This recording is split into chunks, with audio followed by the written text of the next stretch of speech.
I moved my entire pension into a new account without telling anyone. No warning, no discussion. That evening, I walked into the house and found my wife and daughter waiting, eyes blazing with anger. "What did you do with our money?" my wife screamed. I was standing at the ATM like an idiot. I didn't argue. I didn't explain. Instead, I placed a thick stack of papers on the table. 47 pages of bank statements. Every transaction exposed. They stared at the documents. Their anger vanished. Their faces turned pale. And for the first time, they realized I knew everything. I truly appreciate you spending your time here with me. Before we continue, I'm curious, how did this story find you? Did it appear in your recommendations come from a friend? Or have you been walking this journey with me from the start? Share in the comments how you arrived here. I read more than you know. And just a quick note, while parts of this story include fictional elements created for reflection and storytelling, the core themes, boundaries, self-respect, and financial independence are worth thinking about long after the video ends. The pharmacy clerk gave me that tight, sympathetic smile people wear when they already know you're not going to like what comes next. I had just slid my debit card across the counter for a routine refill blood pressure medication, the same one I picked up every month without thinking twice about it. $47.50. Nothing dramatic, nothing that should have mattered. She swiped the card and waited. I watched the small gray machine, like it might personally apologize for whatever delay was happening. A second passed, then another. Her smile faltered. "I'm sorry, sir," she said softly. "It's been declined. Insufficient funds." The words didn't land at first. They hovered somewhere above me, detached from reality. "That can't be right," I said, my voice sounding distant to my own ears. "My paycheck deposited Friday." She glanced at the screen again, then back at me with genuine concern. "Would you like to try another card? This is the only one I have." My work jacket still carried the smell of coal dust and machine oil. I'd come straight from the mine, 12 hours underground, 950 feet below the surface, breathing recycled air through a respirator. I'd barely stopped at home, just showered and headed out. I was tired, sore, and expecting nothing more than a quick errand before dinner. I'd been using that card for 10 months now. Ever since Cynthia suggested we simplify things, direct deposit into our joint account, one central place for everything. "It'll make life easier," she'd said. I believed her. I opened my wallet and pulled out 2 20s and a 10 emergency cash I kept tucked behind my driver's license just in case. The clerk processed the payment without another word. I thanked her, picked up the prescription bag, and stepped into the October air. Cold, sharp, the kind that makes you inhale a little deeper than usual. On the drive home, the Appalachian hills were fading into dusk, purple and gray against the sky. Normally, that view helped me unwind after a shift. That night, it did nothing. My mind was doing math. $3,400. That's what my net paycheck usually was after taxes. The mortgage had been paid off for years. Utilities weren't high. We didn't live extravagantly, or at least I didn't think we did. How does a debit card decline over $47? Sleep didn't come.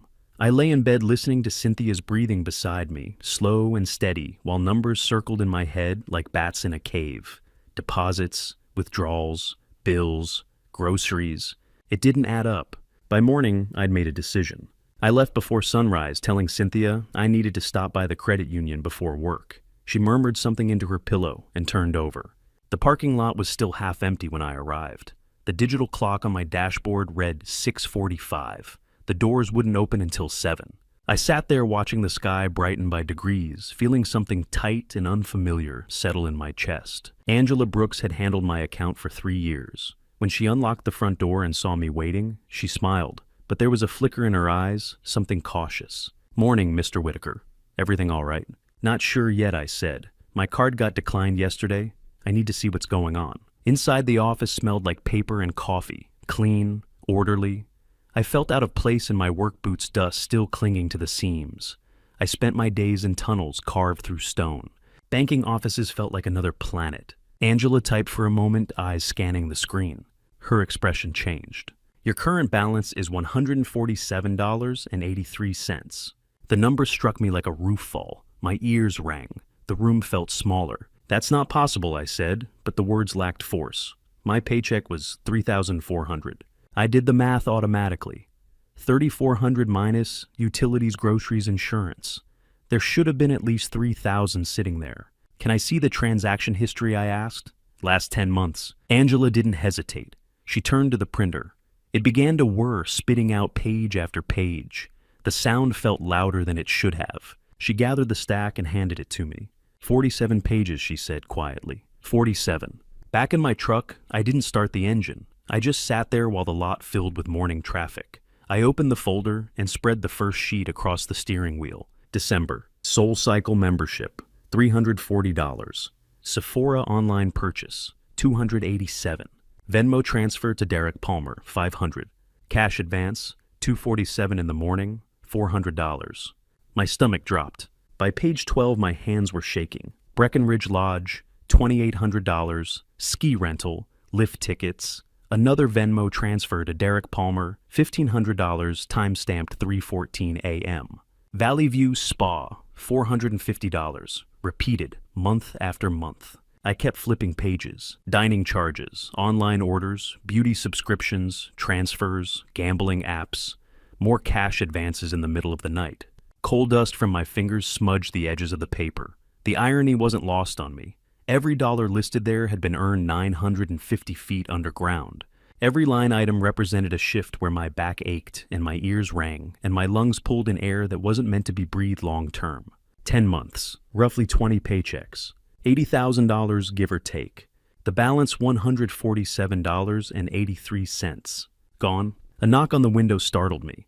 Marcus Lewis stood there, helmet under his arm, face lined with concern. "Stew you, okay?" I rolled the window down. Not sure yet. Shift started in 40 minutes. I should have been walking toward the cage that would lower us into the earth. "You need anything?" Marcus asked. Time, I thought. I need time. Just a minute. He nodded. Men who work dangerous jobs understand silence. We know when something heavy is happening behind someone's eyes. I sat there for nearly 2 hours, read every page, reread them, looked for mistakes, a decimal in the wrong place, a duplicate charge, a system error. There wasn't one. The sun climbed higher, warming the cab, but I felt cold in a way that had nothing to do with temperature. This wasn't anger yet. Anger is loud. This was quieter, harder, something forming under pressure. Like coal. When I finally turned the key in the ignition, I understood something without needing to say it out loud. Whoever had done this had known exactly how much I made and exactly when it hit the account. They hadn't guessed. They'd planned. I pulled out of the parking lot, not as the same man who had arrived before sunrise, but as someone who had just seen the blueprint of a lie. And once you see the numbers, you can't unsee them. Wednesday morning, I was back in the credit union parking lot before the sun had fully risen. The sky was a pale gray blue, the kind of color that comes just before daylight decides to commit.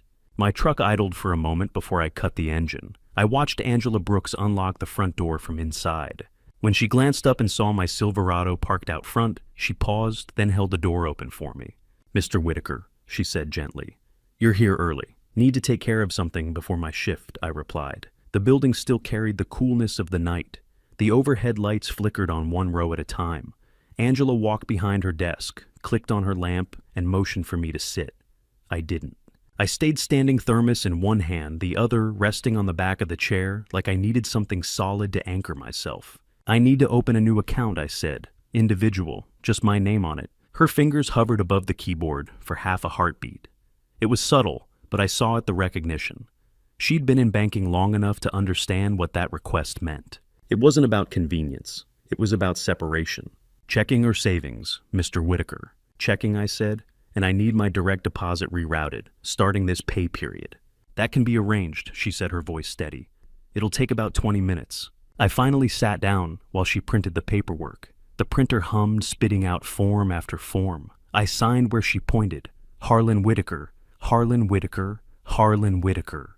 Each signature felt heavier than the last, like I was carving my name into something solid again after watching it dissolve. When we were finished, she slid a temporary debit card across the desk toward me. "Your permanent card will arrive in 7 to 10 business days. The payroll reroute will take effect next pay period." "Friday," I said.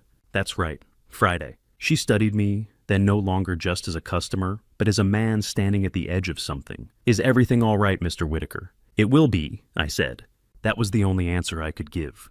The mind felt the same the day humid air, metallic, smelled the low thunder of machinery echoing off stone. 950 feet underground, nothing changes easily. But something in me had shifted. I spoke only when necessary. I moved with precision. I drilled roof bolts and cut coal like I always had, but my mind wasn't on the work. Tommy leaned over during a break. "You feeling all right, Stu?" "You're quiet." "Just focused," I said. It wasn't focus, it was timing. 3 days until Friday. 3 days until my paycheck hit the new account. 3 days until the joint account showed exactly what was left: nothing. Every chunk of coal I sent down the conveyor belt felt like a countdown. I could feel the fuse burning slow and controlled. Thursday at lunch, Marcus found me sitting alone on the surface sandwich in hand, staring at nothing. Diesel fumes hung faintly in the cool November air. Leaves skittered across the gravel in small gusts of wind. He sat beside me without asking. "Something's eating at you." I took a bite, chewed, swallowed. "Working through something," I said. "Money trouble." The words landed closer than he realized. Marcus and I had started together 30 years ago. We'd watched each other age under fluorescent lights and rock ceilings.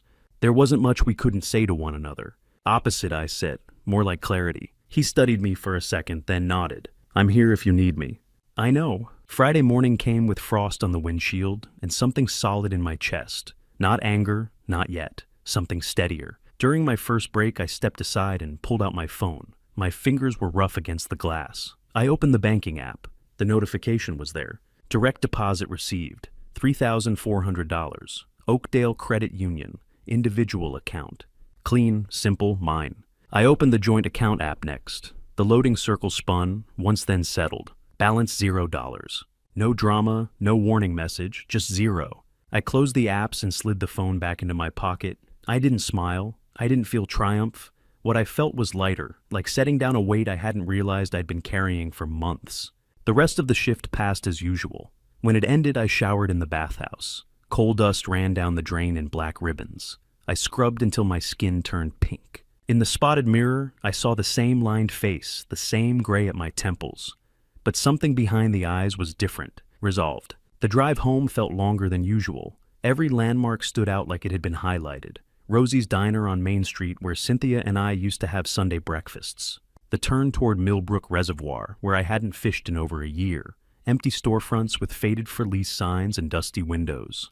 The dashboard clock read 6:15 as I turned onto my street. The sky was purple now, maples stripped bare against the fading light. My hands tightened around the steering wheel. 38 years underground, breathing rock dust, listening to machinery scream at 95 decibels, feeling my back stiffen year by year. For what? So someone else could book spa days twice a month. So $16,400 could go to a boyfriend I'd never met. I turned into the driveway. Both cars were there. Cynthia's silver Honda under the porch light. Avery's Mazda angled carelessly beside it. The house itself looked still. No television glow through the curtains. No music. Waiting. I cut the engine and sat there in the quiet. A dog barked somewhere down the block. A neighbor's garage door hummed shut. Ordinary sounds. Inside my chest, something older than anger took shape. Something firm. I stepped out. Gravel crunched under my boots. The air was cold enough to sting. 3 steps up the walkway. 6 to the porch. The doorknob felt colder than the air. For a second, I just stood there, hand resting on the metal. The house felt like it was holding its breath. I turned the key. The door opened with a soft click. Cynthia stood in the middle of the living room, arms wrapped tight around herself, fingers digging into her sleeves. Avery paced in tight circles, phone clutched in her hand, jaw tight. The television was off. No background noise to soften the tension. The only sound was my boots crossing the threshold. They both looked at me at the same time. I saw it instantly. Not full understanding, but awareness. Something had shifted. Something fundamental. They'd tried their cards. They'd checked the balance. They'd seen zero. Fear flickered behind their anger. Good. I closed the door behind me, slowly, deliberately, and set my thermos on the hallway table. The house no longer felt like it was theirs. It felt like mine again. The metal lunchbox slipped from my hand and struck the hallway table with a sharp, hollow clang that bounced off the walls. The sound carried through the house like a warning bell. I didn't need to look toward the living room to know they were watching me. I could feel it, the tension stretched tight between us. Thin as wire, Cynthia sat rigid on the edge of the couch, knees together, fingers locked so tightly her knuckles were white. Avery stood beside her, pacing a short line in front of the coffee table, her phone clutched in her hand, like evidence she couldn't wait to present. Both of them were coiled, ready to spring. I shrugged out of my navy Oakdale mining jacket and hung it on the hook by the door. The fabric was stiff with dried sweat and coal dust. My hands were still black around the cuticles, grime packed deep in the lines of my skin. The cuffs of my jeans were stained dark from kneeling in slurry and rock. I'd been underground for 12 hours, breathing air that tasted like rubber and metal through a respirator. I carried the scent of sulfur diesel and damp earth with me.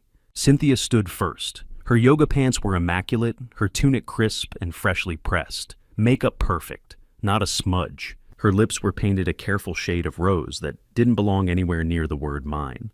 Avery's hair was still damp from a shower, falling in soft waves around her shoulders. I could smell vanilla body wash from across the room. She wore a coordinated athleisure set that probably cost more than my steel-toe boots. Behind them, the living room looked like a catalog spread.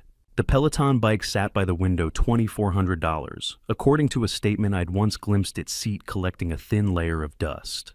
The designer ergonomic chair leaned against the wall, still wrapped in plastic, $1,400 and never used. The 70-inch flat-screen TV hung above the fireplace like an altar. On the coffee table, Avery's makeup lay scattered in small containers with names I couldn't pronounce. Cynthia's voice cut through the air. "What the hell did you do to the joint account?" Her voice trembled despite the anger. I stood at the bank like an idiot. "Are you trying to cut me and our daughter off?" Avery stepped forward and shoved her phone toward me. The screen glowed with the banking app, balance $0. "Dad, what is this?" she demanded. "Where's the money?" I didn't answer. I walked past them into the kitchen. The refrigerator hummed steadily. The wall clock ticked louder than usual. I filled a glass with water and drank it slowly, letting the cold settle my throat. I remembered sitting at this same table months ago when Cynthia had taken my hand and said, "We're a family now. Families share everything." I'd believed her. Believed that sharing meant partnership, not extraction. "I got a new card," I said finally. Cynthia's face drained of color. "What?" "A new card, new account." I placed the glass down carefully. "My paycheck goes there now." The silence that followed felt like the split second before a roof collapse when timber creaks and you know you've got seconds to move. 5 seconds. The clock ticked. The refrigerator kicked on. Then everything detonated. "That's a joint account." Cynthia's voice cracked sharp and high. "We agreed. You promised we'd share everything." "No," I said calmly. "It isn't." "What are you even saying?" Avery shouted. "You can't just—" "I can," I replied, meeting her eyes. And I did. Cynthia stepped closer, lowering her voice into something cold and dangerous. "Harlan, we have bills. We have a life. You can't just take the money and—" "I've been paying for your life," I said evenly. "For 18 months. I've covered everything." "That's what families do," Cynthia snapped. "That's what marriage is." I almost laughed at the word marriage. Instead, I walked to the window and looked outside. The driveway was orderly. Cynthia's silver Honda CR-V gleamed under the porch light, barely 3 years old. 16,300 miles on the odometer the last time I checked. Avery's cherry red Mazda 3 sat beside it, under 2 years old, just over 11,000 miles. Both waxed, maintained. Garaged. My Silverado sat behind them. 208,000 miles. Rust creeping along the wheel wells. A dent in the tailgate from a loading dock accident years back. The driver's seat patched with duct tape. "You want to talk about family?" I said quietly, still looking out the glass. "We'll talk about it tomorrow." "Tomorrow," Cynthia shrieked. "No! We're not waiting. We're talking now." I turned back toward them. "I start at 5 in the morning. I've been underground for 12 hours. I'm going to bed. Harlan, I'm being clear." I looked at both of them. "Tomorrow, when I can show you the numbers." Avery's mouth opened, then closed. Cynthia's eyes scanned my face, searching for hesitation, for guilt, for weakness. She wouldn't find any. I walked toward the stairs. My boots struck the hardwood with slow, deliberate weight. My shoulder throbbed where I'd braced a hydraulic jack all afternoon. My knees complained climbing each step. At the bottom of the staircase, I paused. "Numbers," I repeated. "Tomorrow." I climbed the rest of the way and entered the bedroom. I shut the door behind me. The latch clicked softly, final. Downstairs, their voices rose almost immediately. Cynthia sharp and panicked, Avery higher and furious. The words blurred into background noise. After years underground, you learn how to tune out chaos. The ventilation fans in the mine roar constantly. If you listen to every sound, you'd go insane. I sat on the edge of the bed and unlaced my boots, set them side by side on the floor, neat and even. I lay back and stared at the ceiling. 47 pages. 47. Tomorrow I would spread them across the kitchen table. I would point to every charge, every transfer, every timestamp at 2 in the morning. Tomorrow they would see what I saw in that truck. Tomorrow the numbers would speak. Tomorrow they would understand that this wasn't about cruelty. It was about math, and math doesn't lie. Before I open that 47-page folder and walk them through every single line item, I want to hear from you. How much do you think disappeared over 10 months? 20,000, 50,000, or more? Drop your guess in the comments below, so I know you're still following this story. And a quick note, parts of this narrative include constructed elements meant to illustrate larger lessons about boundaries and accountability. If this content doesn't feel right for you, you're welcome to step away here. They didn't let me sleep. Around 8 o'clock, I heard the staircase creak, slow, cautious footsteps climbing one at a time. I was lying on top of the covers, still dressed in my jeans and flannel shirt, staring at the faint brown water stain spreading across the bedroom ceiling. The house had gone quiet half an hour earlier. I had heard a door slam Avery's, most likely followed by the strained silence of two people whispering too fast downstairs. Then nothing, until the knock. Soft, almost careful. Harlan Cynthia's voice came through the door, muffled and thinner than usual. "We need to talk, please." I sat up, swung my legs over the side of the bed, and clicked on the lamp. The light filled the room in a dull yellow glow. "All right," I said. When I opened the door, they were both standing in the hallway like they'd rehearsed it. Cynthia's makeup had smudged beneath her eyes, leaving faint gray shadows. Avery's arms were folded tight across her chest, her jaw clenched hard enough to ache. "You can't just—" Cynthia began, her voice wavering. "We need to discuss this like adults." "Okay," I replied evenly. "Kitchen." We moved downstairs without another word. The kitchen felt colder than the rest of the house. We took our seats the way adversaries do, Cynthia and Avery on one side of the table, me on the other. The fluorescent light above us buzzed faintly, casting everything in a flat, unforgiving glare. Cynthia went first. "If you have a problem with how I manage the money, you should say something." She said, her tone defensive but strained. Instead of this, ambush. I did say something, I answered, more than once. "You told me not to worry about it." "Because I was handling it," she shot back. "Do you think running a household is free?" "No," I said calmly, "but I think it costs less than what's missing." I pushed my chair back. "I'll be right back." Outside, the October air had turned sharp and still. My breath came out in small clouds as I crossed the driveway toward the Silverado. The truck's metal felt cold under my hand. I opened the passenger door and reached under the seat, pulling out the manila folder I'd left there. 47 pages. Standard printer paper folded once across the middle. Evidence. When I stepped back into the kitchen, they were whispering urgently. They stopped the second they saw the folder in my hand. I placed it on the table with a deliberate thump. 10 months of statements, I said. December through September. Want to go through them together. Cynthia stared at the folder like it might snap at her. "I don't need to review my own transactions," she muttered. "Then let me highlight a few." I opened the folder and slid the first page across to her. December 18th, SoulCycle Oakdale, membership fee, $340. Another page. December 19th, Sephora Online, $287. Another. December 22nd, Venmo transfer, Derek Palmer, $500. Avery's face lost color.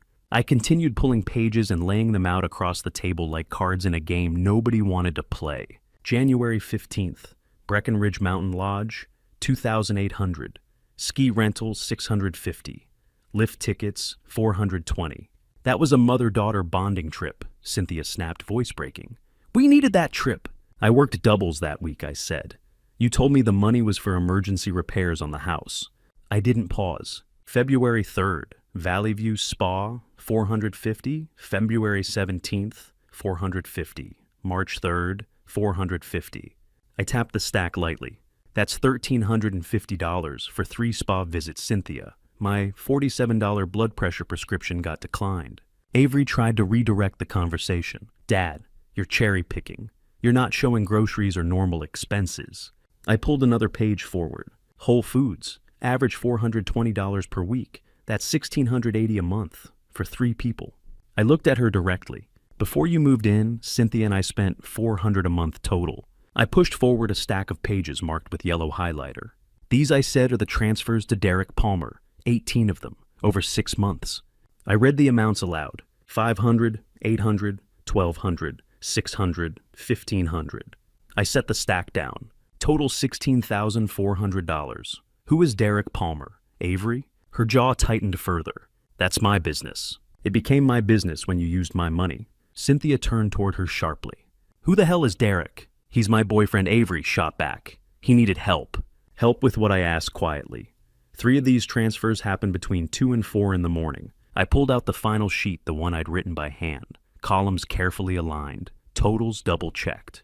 Total deposits over 10 months, $80,000. Current balance, $147.83. Total spent, $79,852.17. The numbers sat between us. Breakdown 1 continued. Gambling and betting apps, $6,200. Transfers to Derek Palmer, $16,400. Shopping, clothing, beauty, $24,800. Dining and entertainment, $12,600. Spa and fitness, $8,950. Ski trip and other travel, $10,900. I looked down at my own handwriting. Hours I worked underground during that time, $2,080. Value per hour of my body, $38.42. I slid the paper into the center of the table. Every dollar on that list I earned 950 feet below ground, breathing coal dust, losing my hearing, wearing my back down. The kitchen felt smaller. This is what my sacrifice paid for, I said. Ski trips I wasn't invited to, a boyfriend I didn't know existed, spa days while I worked overtime. Cynthia began to cry. You're making me sound like a monster. I'm reading numbers, I replied evenly. If they sound like something to you, I didn't put that meaning there. Avery stood abruptly, chair scraping against the tile. This is ridiculous. Parents have a responsibility to support their children. You're 26, I said, and you're not my daughter. The words landed hard. Silence swallowed the room. You're Cynthia's daughter, I continued. I welcomed you here, but that doesn't make me an ATM. Cynthia's tone shifted, desperation creeping in. Okay, we made mistakes. We overspent. We can fix this. We'll get jobs. We'll pay you back. You already have a job, I said. Part-time at the library. Where does that paycheck go? She didn't answer. Into your personal checking account, I said. The one I don't have access to. Funny how that works. Cynthia gathered the scattered pages with shaking hands, stacking them, as if putting them out of sight might undo them. Avery stormed upstairs, her footsteps heavy and furious. The kitchen fell quiet. Only the refrigerator hummed, the same refrigerator I'd paid off 5 years ago. I stayed seated for a moment longer, looking at the empty chairs across from me. Tomorrow I would tell them what happened next. Tonight the numbers had already said enough. Before I reveal what I decided to do after laying out all 47 pages, I want to hear from you. Based on those totals, how much do you think $79,000 really costs a man who earns it underground? Drop your thoughts below, so I know you're still walking through this with me. And one more thing, portions of this story include constructed elements designed to illustrate broader lessons about accountability and boundaries. If this content isn't right for you, you're free to step away here. Tomorrow we move forward. Saturday morning arrived wrapped in frost and something steadier inside my chest. I woke at 6 without an alarm. No voices downstairs, no tension humming through the walls.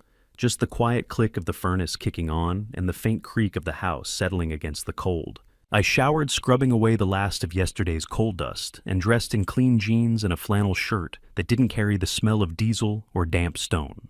When I came downstairs, the kitchen was empty. I reached into the back of the cupboard and pulled out the bag of coffee I'd bought 3 days earlier with money from my new account. I'd tucked it behind the cereal boxes so it wouldn't disappear into someone else's routine. I ground the beans, slowly listening to the burr grinder hum. The smell rose rich and dark, filling the kitchen.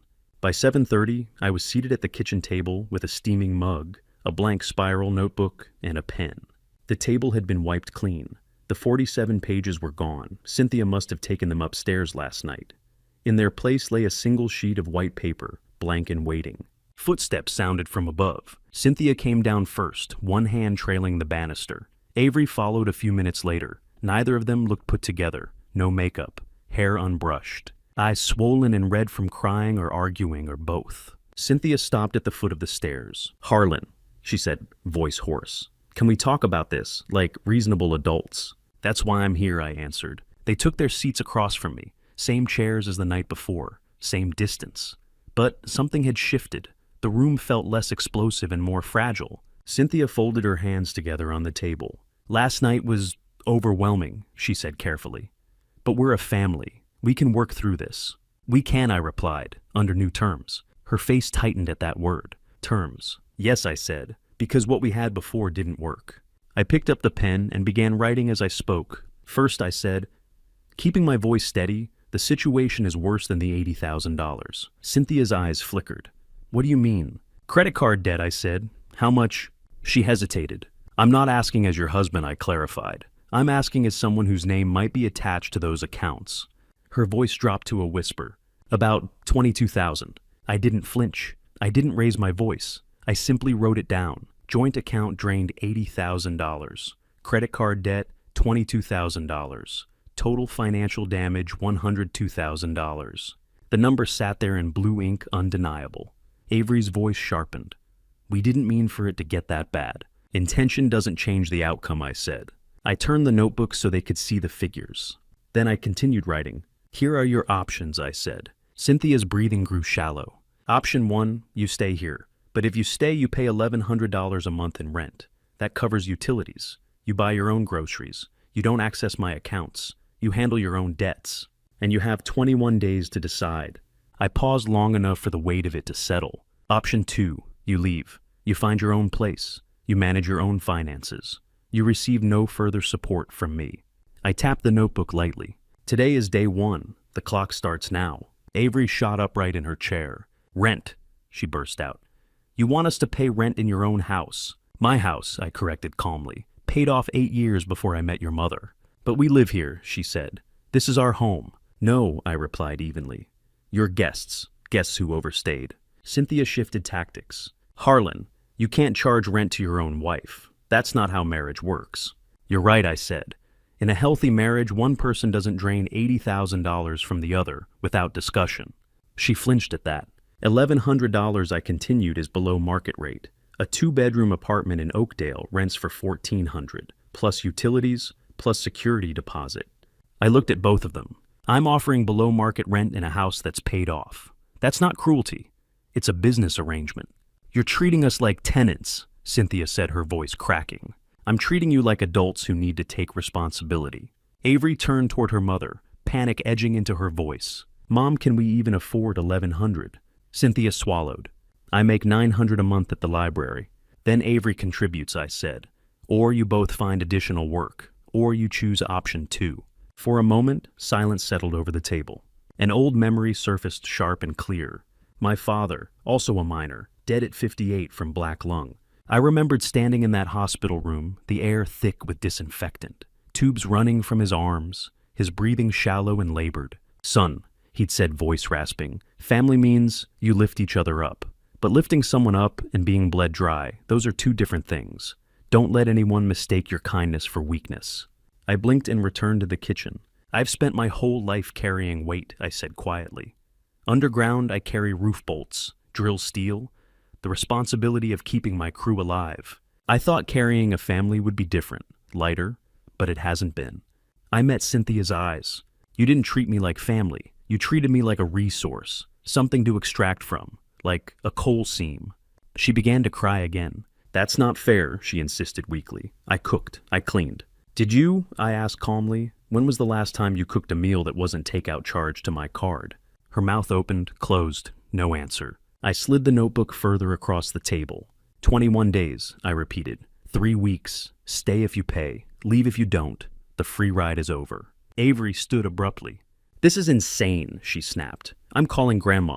She grabbed her phone and rushed upstairs, her footsteps heavy against the wood. I didn't stop her. Cynthia remained seated, staring down at the numbers as if they might rearrange themselves into something softer. You're really doing this, she said finally. I am. What if we can't decide in 21 days? Then I'll decide for you. She picked up the notebook slowly, like it weighed far more than paper and ink. For her, maybe it did. Maybe it was the first boundary she'd ever been forced to acknowledge. She carried it upstairs without another word.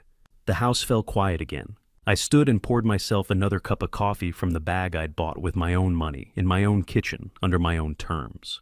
I lifted the mug and took a long sip. For 10 months, everything had tasted bitter. This didn't. It tasted like control.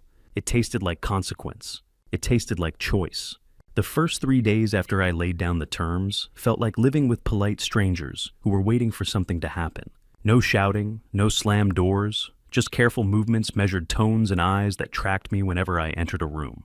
The air in the house felt staged, like we were all actors waiting for our next cue. Day 3 was Monday. I was in the kitchen before sunrise cooking breakfast, 2 eggs toast, black coffee. Nothing elaborate. My hands moved automatically, muscle memory, from 38 years of eating before dawn shifts. Crack the eggs against the rim. Let them fall clean into the skillet.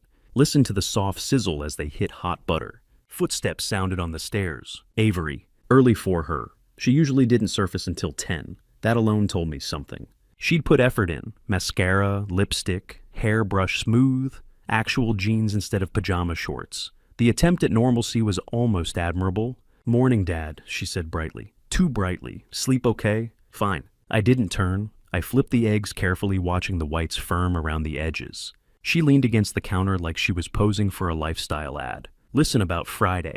Maybe we just got off on the wrong foot." I slid the toast onto a plate. "We didn't start wrong," I said calmly. "We just kept walking in the wrong direction." She studied my face, searching for softness. "I mean, I could get a job," she said quickly. "I was planning to anyway." "That's smart." She hesitated, recalibrating. "So maybe you could reconsider the rent thing." "No." One word, solid, closed. Her expression faltered. For a second she looked almost like a kid again. Then the mask returned. She stood there another moment, then turned and went back upstairs. The door shut. Not quite a slam, but not gentle either. Day 4. Tuesday brought a different strategy. I walked in at 6:30 to a smell I hadn't experienced in months, real food cooking. Beef stew, mashed potatoes, green beans sautéed with garlic. The scent hit me in the doorway, warm and deliberate. The table was set with plates, silverware, and cloth napkins I hadn't seen since the holidays. There was even a candle in the center unlit, but waiting. Cynthia stood by the stove, wooden spoon in hand. "I made dinner," she said, smiling carefully. "Your favorites. I thought we could eat together, like a family." For half a heartbeat, I almost said yes. The stew smelled good. It had been a long time since anyone cooked something that wasn't takeout. For a split second, I could have pretended we were rewinding to a version of this house that never existed. Then I remembered the 47 pages. "I already ate," I said.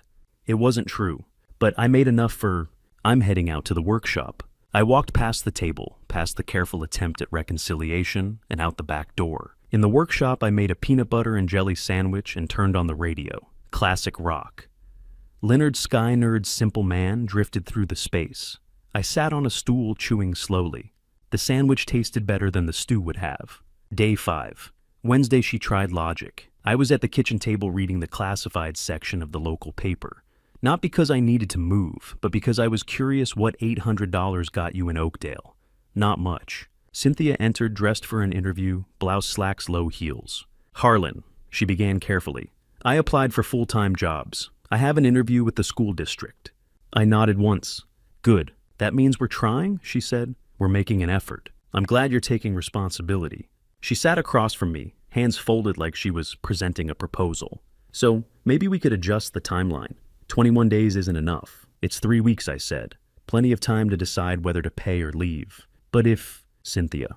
I looked up and held her gaze. "The terms aren't negotiable." She stared at me for a long moment, then stood and walked away without another word. Day 6. Thursday, the perspective shifted underground. 950 feet down, the crew room smelled like diesel sweat and stale coffee. The ventilation fans hummed overhead. Someone's drill was grinding in the distance. Marcus sat beside me on the metal bench. Bologna sandwiches. Thermoses that had gone lukewarm. "Heard your house has been lively," he said casually. "Small town," I replied. "News travels. You holding up. Better than I have in months." He nodded slowly. "My ex tried something similar," he said after a minute. "Not 80 grand, maybe 10 or 12. Same pattern though. Spend it, deny it, make me feel guilty for noticing." "How'd you handle it?" I stopped apologizing for respecting myself. That landed deeper than he knew. "You're doing the right thing, Stu," he added. "Don't let anyone twist it on you." I nodded. "Down there under that much rock, you learn the value of structural integrity. A weak beam collapses." Day 7. Friday evening, I hit my limit on shared space. I opened the refrigerator. Cold air spilled out bright white light, washing over the shelves. The contents looked disorganized, half-empty containers, condiment bottles, leftovers, and plastic. My Chinese leftovers from Wednesday were gone. My milk half-empty. It had been nearly full that morning, my deli turkey package torn open, half the slices missing. I stood there staring at it, the refrigerator humming steadily. Decision made. I went out to the workshop, grabbed masking tape and a black Sharpie, came back inside, tore off strips of tape, wrote in thick block letters, "Harlan's do not touch." I labeled everything that belonged to me. Milk carton, egg carton 6 left, deli turkey, leftover pizza wrapped in foil, orange juice, butter. I pressed each label firmly into place. Clear, visible, undeniable. Avery came down the stairs just as I was finishing. "What are you doing?" she demanded. "Labeling my food. This is insane. Who labels food in their own fridge? Someone who's tired of it disappearing." She pulled out her phone and snapped a photo. The camera shutter sounded exaggerated in the quiet kitchen. "This is crazy. People need to see this." "Go ahead." Later that night, she posted the picture online. I didn't see it. Cynthia told me the next morning, tight with embarrassment. The caption framed me as toxic, controlling, petty. She expected sympathy. The comments didn't go that way. "He's right. You're 26, buy your own groceries." Sounds like he's setting boundaries. Respect his stuff. "Your dad's protecting what he pays for. If my kid was eating my food without asking, I'd do the same. You're the problem, not him." Within 2 hours, the post was gone. That weekend, the house shifted again. Whispered conversations cut off when I entered rooms. Doors closed softly but deliberately. Cynthia made 3 phone calls behind closed doors. I heard her voice through the bedroom wall, low, urgent. "Mom, please." He won't listen. I didn't ask questions. I didn't argue. I let the clock keep ticking. By Sunday night, I could feel it. The strategy was changing. The negotiation attempts had failed. The charm offensive had collapsed. Public shaming had backfired. Monday morning would bring reinforcements. Someone older. Someone who believed she could step in and fix this by force of personality or guilt. I didn't know exactly what she would say, but I knew one thing. The diplomacy phase was over. Day 8 delivered a Lincoln Continental to my driveway and a different kind of confrontation to my front door. I pulled in at 5:45 p.m., shoulders aching from a 12-hour shift, coal dust still clinging to my collar and cuffs. The Silverado's engine rumbled down into silence, and that's when I saw it. Silver, polished, immaculate. A 2015 Lincoln Continental sitting in my driveway like it owned the place. I didn't need to check the plates to know who it belonged to. Dorothy Hayes, Cynthia's mother. I'd met her twice. Once at our wedding, where she'd evaluated me the way a jeweler inspects a flawed stone. And once at Thanksgiving 2 years ago, where she'd asked me within earshot of half the table if I had ever considered advancing beyond manual labor. So, this was the next tactic. Reinforcements. I stayed in my truck a moment longer, hands resting on the steering wheel. The engine ticked as it cooled. I let my breathing steady. Let the fatigue settle into something manageable. Then I stepped out. When I walked inside, they were arranged like a stage tableau. Dorothy in my reading chair, the one by the window, the one I'd owned for 15 years. Cynthia on the couch. Avery perched on the armrest, chin lifted just slightly. They'd rehearsed this. Dorothy stood as I entered, formal, controlled. "Harlan," she said, "we need to have a conversation." I set my lunchbox on the hallway table. "Dorothy, didn't expect you." "I came as soon as I heard what was happening," she replied smoothly. "My daughter called me in tears. I had to come." I didn't move further into the room. I stayed near the doorway. Open exit behind me, no triangulation. "Cynthia tells me you've made some unilateral decisions regarding finances." "I made decisions about my finances," I said. Her lips thinned. "She's your wife, Harlan. In a marriage, money is shared. Shared means both people have a voice. That's not what happened." Dorothy adjusted her glasses and looked me over slowly. Coal dust. Dirt beneath my nails. Work boots leaving faint prints on hardwood she'd probably mentally labeled as inferior flooring. "Cynthia's father," she said carefully, "was a true provider. He never questioned what his wife required. He never made her feel small for spending." A pause. "Of course," she added, "he was an executive, regional manager, not manual labor." There it was, the hierarchy. Coal miner equals lesser man. Blue collar equals insufficient. My jaw tightened, but I didn't rise to it. Dorothy continued, voice soft and surgical. "Perhaps you don't fully understand how families at a certain level operate.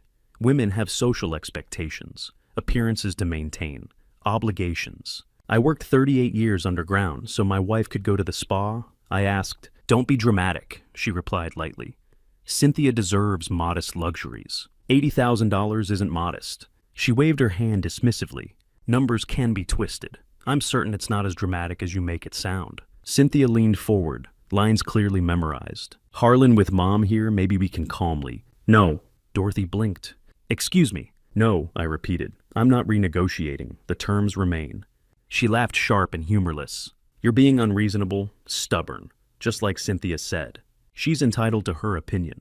Without another word, I walked past them up the stairs and into my bedroom, closed the door. Tuesday evening, I stayed out in the workshop longer than usual. The October air was mild, nearly 60 degrees, so I left the window cracked open. That's when I heard them. The kitchen window must have been open too. Their voices drifted clearly across the yard. Dorothy first, calm, directive. Listen to me carefully, Cynthia. Men like Harlan use money as leverage. It's how they maintain control. He showed me the statement Cynthia said weakly. Everything was there. That's irrelevant, Dorothy cut in. Don't let him see any more bills. Keep accounts separate. He'll ask. Then tell him you handled it. Your father never knew about my casino trips. What he didn't know didn't hurt him. There was a pause. Mom, that's survival, Dorothy said firmly. You manage information in a marriage. I stood motionless in the workshop, every word landing exactly where it needed to. Disappointed, but not surprised. So that was the blueprint. Wednesday, day 10, they staged another intervention. I walked in from work and found all three waiting in the living room again. Dorothy spoke first. Harlan, sit down. We're resolving this today. There's nothing to resolve, I said. You have 11 days left. This rent proposal is absurd, Dorothy snapped. Cynthia is your wife. Wives do not pay rent. Wives don't drain $80,000 either, I replied calmly. Yet here we are. Dorothy inhaled sharply. How dare you call my daughter a thief? What would you call taking $80,000 without permission? Marriage, she shot back. I call it marriage. I turned to Cynthia. Is that what you believe? That marriage means I earn and you spend without limits. She couldn't meet my eyes. I faced Dorothy again. You're welcome to stay as a guest, but you don't make decisions in my home. Your home. Dorothy's voice rose. Cynthia lives here. That makes it her home. My name is on the deed, I said evenly. The mortgage has been paid off for 8 years. It's my house. Dorothy leaned towards Cynthia, stage whispering loudly enough for me to hear. See, I told you. He's a controller. They always resort to ownership.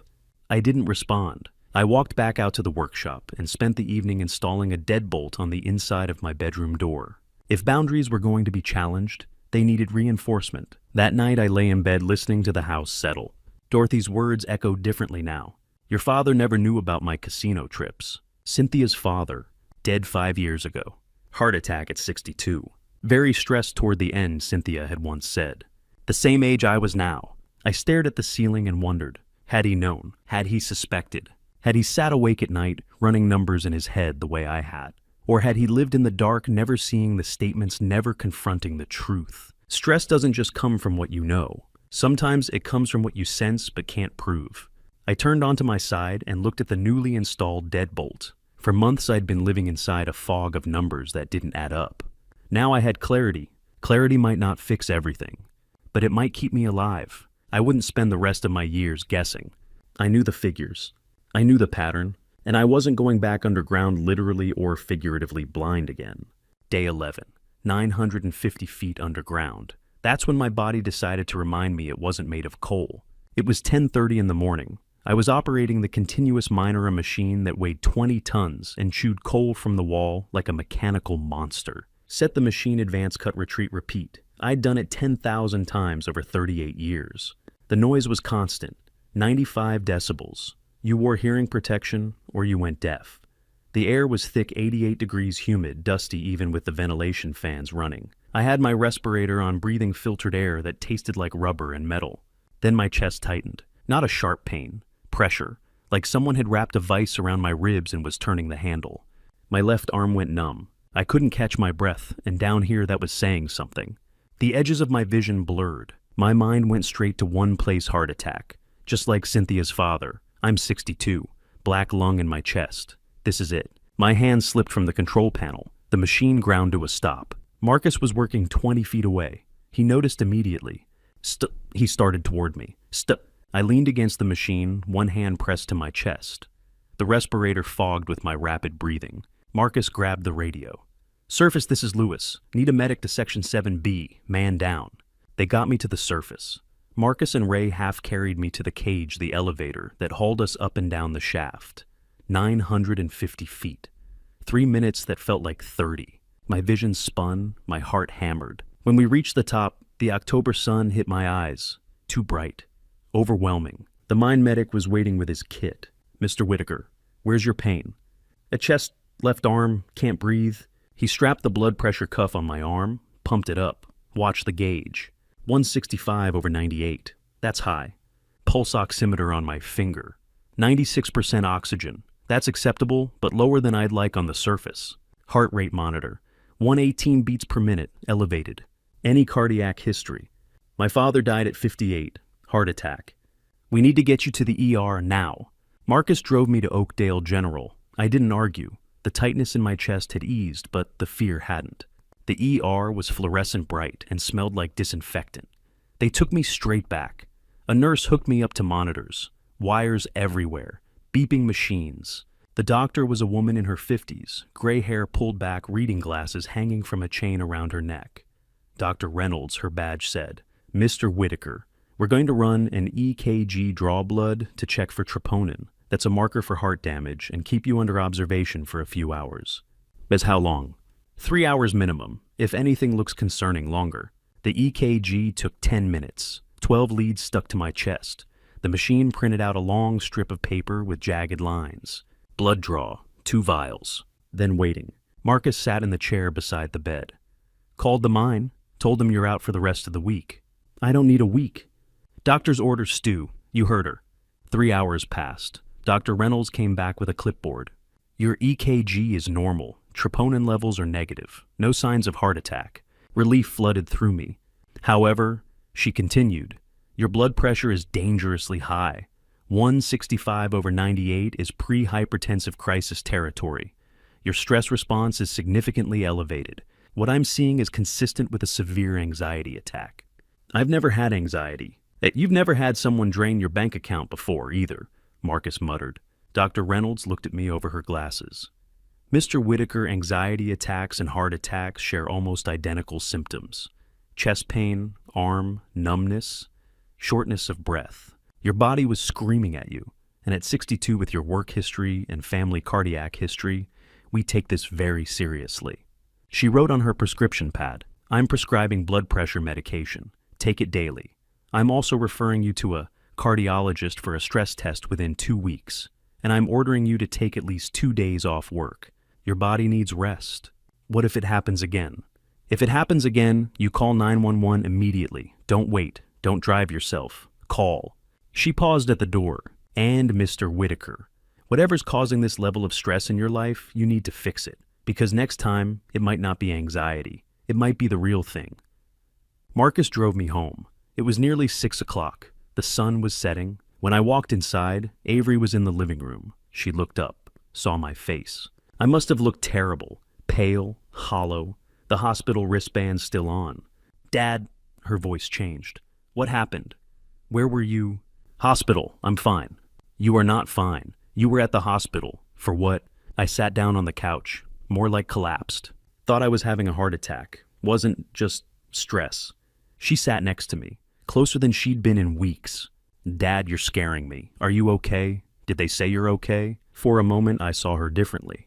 Not the 26-year-old who'd spent $16,000 of my money on her boyfriend, but the 8-year-old I'd met the day I married Cynthia, the little girl who'd asked to go fishing with Uncle Harlan, the kid who'd said, "When I grow up, I want to be strong like you." She started crying. It looked real. "Dad, please, I don't want to lose you." "Daddy." She hadn't called me that in years. My hand moved toward my wallet. Instinct. The urge to fix things, to provide, to protect. Then the image flashed in my mind. 47 pages spread across the kitchen table. The numbers. $80,000, $16,400 to Derek Palmer. Transfers at 2:47 in the morning. The social media post. The photo of my labeled food in the fridge. The mocking caption. My hand stopped, pulled back. "I'm okay, Avery. Thank you for asking." "I'm scared," she said. "About everything. The 21 days, finding a place, how we'll afford. You should have been scared 10 months ago, before the first transfer to Derek." Her face changed. She realized I wasn't going to soften. My phone rang. "Marcus. Stu just heard. Tommy got hurt. Section 5, tunnel, roof bolt failed, rock fell on his leg. They're airlifting him to Pittsburgh. How bad? Broken femur, maybe worse. He's only 54, Stu, been on our crew 20 years. Jesus! That could have been any of us in that tunnel today. Could have been you this morning. I hung up, sat in silence. Tommy was 54, broken leg, maybe career ending. 20 years in the mine. What did he have to show for it? A body that only worked when it felt like it. Maybe a pension if he made it to 62. I was 62, gave 38 years, black lung in my chest, hearing aids in my ears, scars on my hands, and today, a hospital wristband. Dr. Reynolds' words echoed, next time, it might be the real thing. All that sacrifice. For what? So my wife could go to spas, so my stepdaughter could fund her gambling boyfriend. That night, I didn't install any new locks. I didn't write any new terms. I just sat in the workshop until midnight, sanding a piece of pine that didn't need sanding. My hands knew what to do when my mind couldn't settle. Tommy would survive his injury. I'd survive mine. But we'd both been reminded time isn't infinite, and I wouldn't spend what I had left being a coal seam for someone to mine. Day 12. But if I'm honest, it felt like the first day in years. I had been inside my own home without it being Christmas, a snowstorm, or a medical emergency. Friday, day 11. I hadn't gone to work. Doctor's orders. Doctor. Reynolds had adjusted my blood pressure medication and told me in a tone that didn't invite argument to take a day and let my system calm down. I sat on the porch that morning with a mug of coffee and watched frost melt off the railing as the sun rose. No engines, no drills, no shouting underground. Just wine moving through the trees and the slow rhythm of my own breathing. Cynthia and Avery stayed out of my way.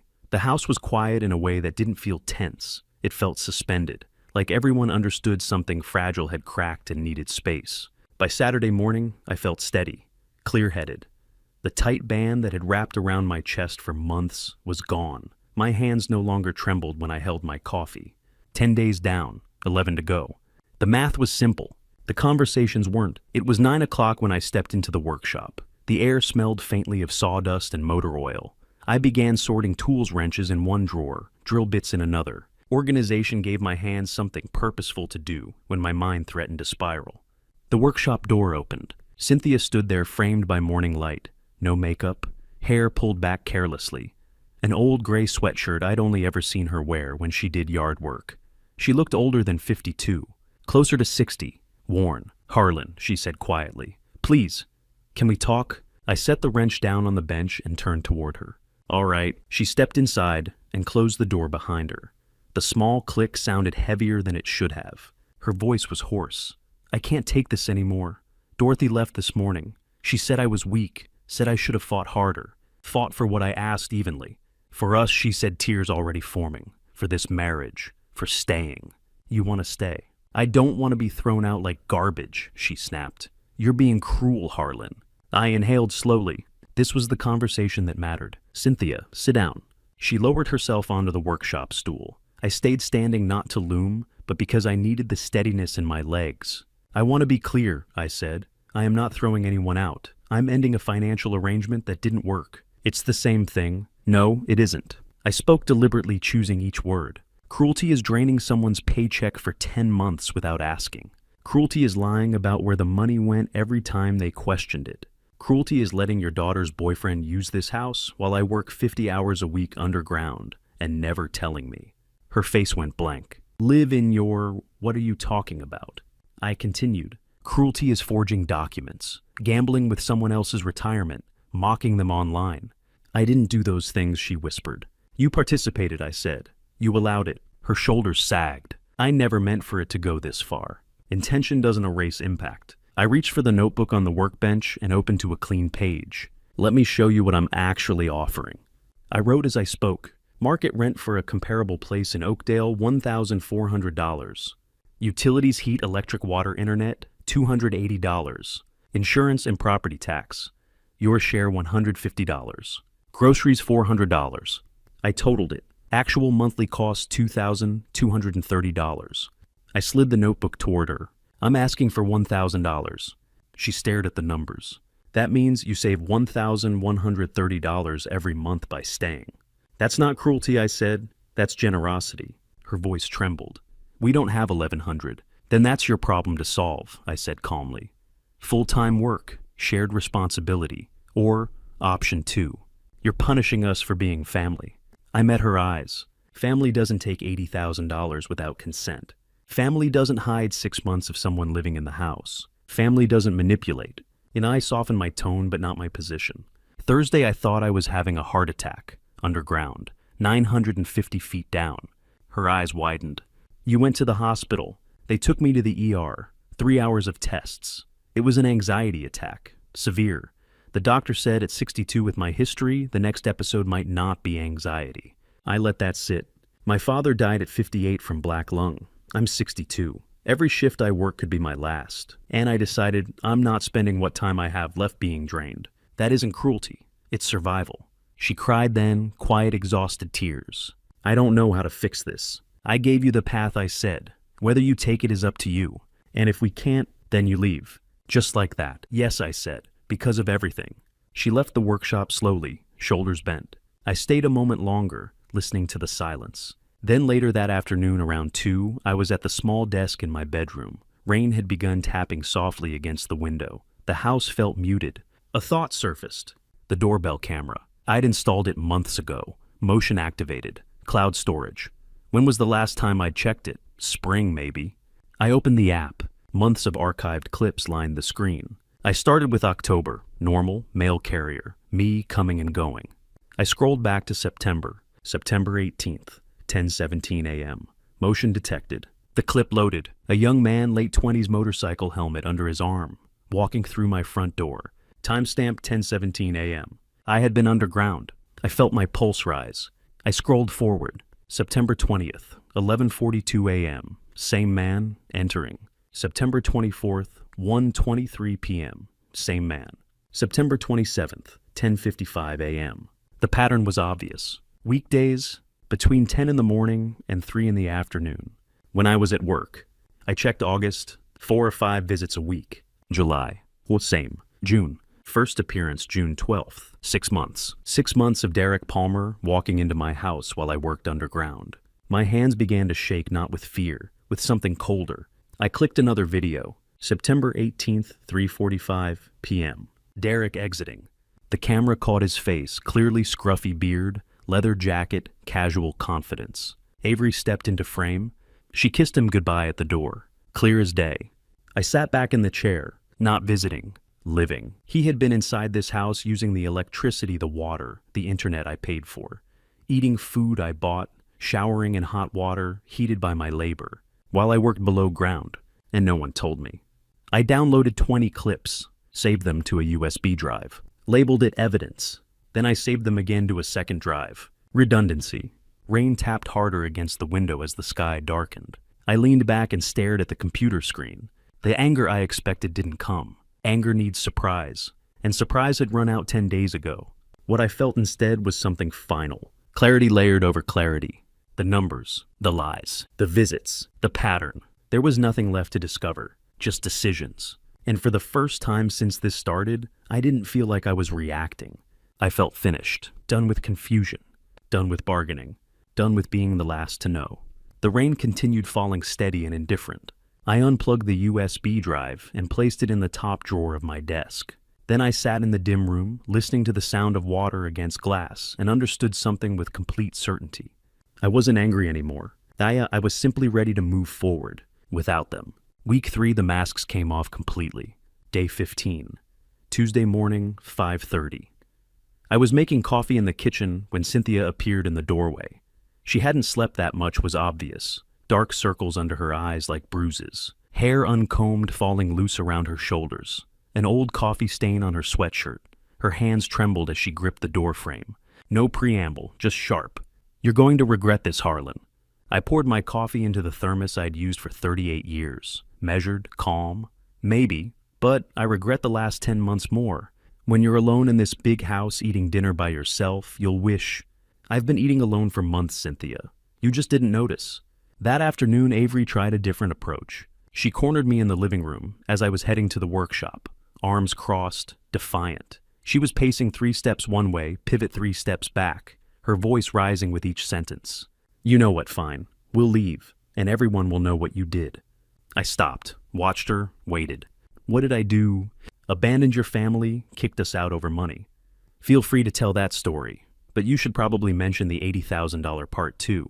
No one cares about that, then you have nothing to worry about. She opened her mouth, closed it, stormed upstairs. Day 16, Wednesday. Lunch break at the mine on the surface. The sun was weak through November clouds.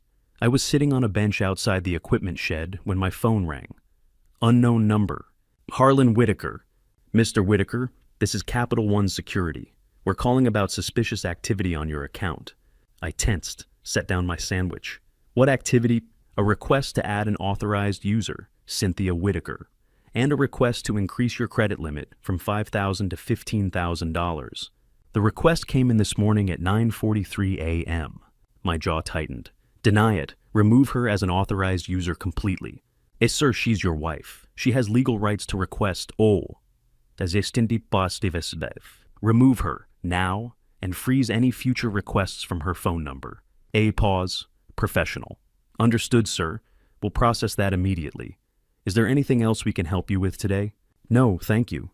I hung up.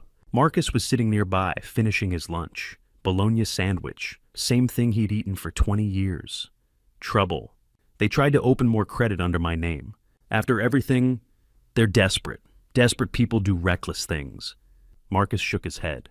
Damn. That evening I came home. The kitchen lights were harsh, fluorescent, unforgiving. Dishes in the sink from lunch plates stacked carelessly. Cynthia was standing by the counter phone in her hand. When she saw me, her face changed. Caught. Her makeup was smudged under one eye, nail polish chipped on 3 fingers. She looked like she was coming apart at the seams. The credit card company called you. They did. She switched to defiance, raised her chin. We need that credit. We have expenses. Then use your credit. Now mine's maxed out. Sounds like a pattern. She yelled, actually yelled. Her voice echoed off the tile. You're sabotaging us, making it impossible on purpose. I kept my voice quiet, steady. No, I'm just not subsidizing you anymore. Day 17, Thursday. I was in the hallway heading upstairs to change out of my work clothes when I heard Avery on the phone in the living room. Her voice carried through the open door. Vanessa. Hey, can I crash at your place for a few days? Things here are... A pause, then Vanessa's voice tinny through the speaker. I'm actually really busy right now. Maybe ask someone else. Busy. We were supposed to go to that concert next week. Det ska speak will be staden. Oh, about that, I can't make it. Sorry. Wait, can't make it or don't want to go with me. Silence. Then, look, Avery, I just think maybe we need some space. Things are really complicated right now. Space. We've been friends for 3 years. Yeah, I'll text you sometime. The call ended. I heard Avery's breathing, fast, shallow. Then she dialed again. Ashley, it's me. Listen, can I... Another rejection. Same excuse. Really busy right now. Sorry. She tried Brittany. Dealing with some personal stuff, can't hang out. Then Madison. Didn't even answer. A text came through. I heard the notification sound. Avery read it aloud, voice breaking. Sorry, can't talk right now. 4 best friends, all suddenly unavailable. I heard her scrolling through her phone, checking social media. A small broken sound. She'd been unfollowed, ghosted online too. Day 18, Friday. Avery found me in the workshop. I was sanding the bookshelf I'd been working on for weeks. Nearly finished now, 6 shelves, solid, walnut joints tight. Sawdust covered the floor. The air smelled like pine resin and mineral spirits. She stood in the doorway, mascara running down both cheeks, hair in a messy bun. She hadn't showered. Are you happy? Her voice was sharp, bitter. You turned everyone against me. I didn't stop sanding. The rhythm helped me think. I haven't talked to your friends. Then why is everyone avoiding me? Maybe they were never your friends. Maybe they just liked what you could afford to pay for. That's not true. I finally looked up, set down the sandpaper. When was the last time you did something that didn't cost money, coffee at their place, a walk in the park? Or was it always fancy brunch shopping trips, spa days? Or 60 bucks be scammer. Her face fell. The anger drained out of her like water from a broken cup. The money ran out Avery, and apparently so did they. She started crying. Real tears, not manipulation, recognition. I thought Vanessa was my best friend. Best friends don't disappear when your credit card maxes out. I don't have anyone. You have your mother, and you have yourself. That'll have to be enough. That afternoon I heard sounds upstairs, footsteps, dragging, the scrape of cardboard on hardwood, the metallic screech of packing tape being pulled from a dispenser. I went up to check. Avery's bedroom door was open. Empty cardboard boxes stacked against the wall, 6 or 7 of them, different sizes. Labels in her handwriting on some clothes, shoes, makeup. She was folding clothes, packing them carefully into a duffel bag. Cynthia was in the background wrapping picture frames and newspaper. Packing. Avery didn't look at me, kept folding. We don't have the money to stay, you know that. I know. You won. This wasn't about winning. Then what was it about? Survival. That night I heard more boxes being moved, drawers opening and closing, the sound of tape, Cynthia's voice muffled giving instructions, Avery's footsteps back and forth across the ceiling. I checked Facebook Marketplace on my phone out of curiosity. There it was, the Peloton bike, posted an hour ago. $1,800, like new, must sell ASAP. The designer chair, $800, still in plastic. The 70-inch TV, $1,200, no scratches. They were liquidating. 3 days left. The countdown had become real. Day 19. A certified envelope rests in my hand. What's inside will leave me with only 2 real choices: protect myself or protect the illusion of family. Before I open it and tell you exactly what Cynthia did, I want your opinion. Comment 1 if you believe I should go straight to the police. Comment 2 if you think I should confront her face to face first. Comment 3 if you believe I should stay quiet for the sake of family. Drop your number below so I know you're still walking through this with me. And a quick reminder, parts of this story include constructed elements for illustration and reflection. If this content doesn't feel right for you, you're free to step away at any time. Day 19 arrived with the harsh rip of packing tape and the hollow echo of a house preparing to forget who had lived inside it. It was Saturday morning, 10 o'clock sharp, when I pulled back into the driveway with a box of heavy-duty contractor trash bags in the passenger seat. I had driven into town early, bought the thick black kind that don't split under weight. If this was going to end, I wanted it to end without another mess left behind for me to clean. From the outside, nothing looked different. The siding was the same faded beige. The porch light still flickered faintly in daylight, the way it always had. But the second I stepped through the front door, I knew the house had changed. Boxes, brown cardboard everywhere, stacked in the hallway, lined up along the living room wall, clustered near the staircase like silent witnesses. Some were sealed tight with glossy strips of tape. Others were open, half-filled with folded sweaters, paperback novels, framed photographs wrapped in old newspaper. The air smelled like dust and adhesive and something else departure. The Peloton was gone. $1,700, Cynthia had said when I asked about it the night before. A stranger with a pickup truck had come while I was at the mine and hauled it away. The spot where it had sat for months collecting dust and reminding me of what my labor funded was, now a pale rectangle on the carpet. Sunlight had reached it for the first time in a year. The designer chair was missing too. The 70-inch television still hung above the fireplace, but a note was taped to the screen in thick black marker, sold, pickup Sunday, 3 p.m.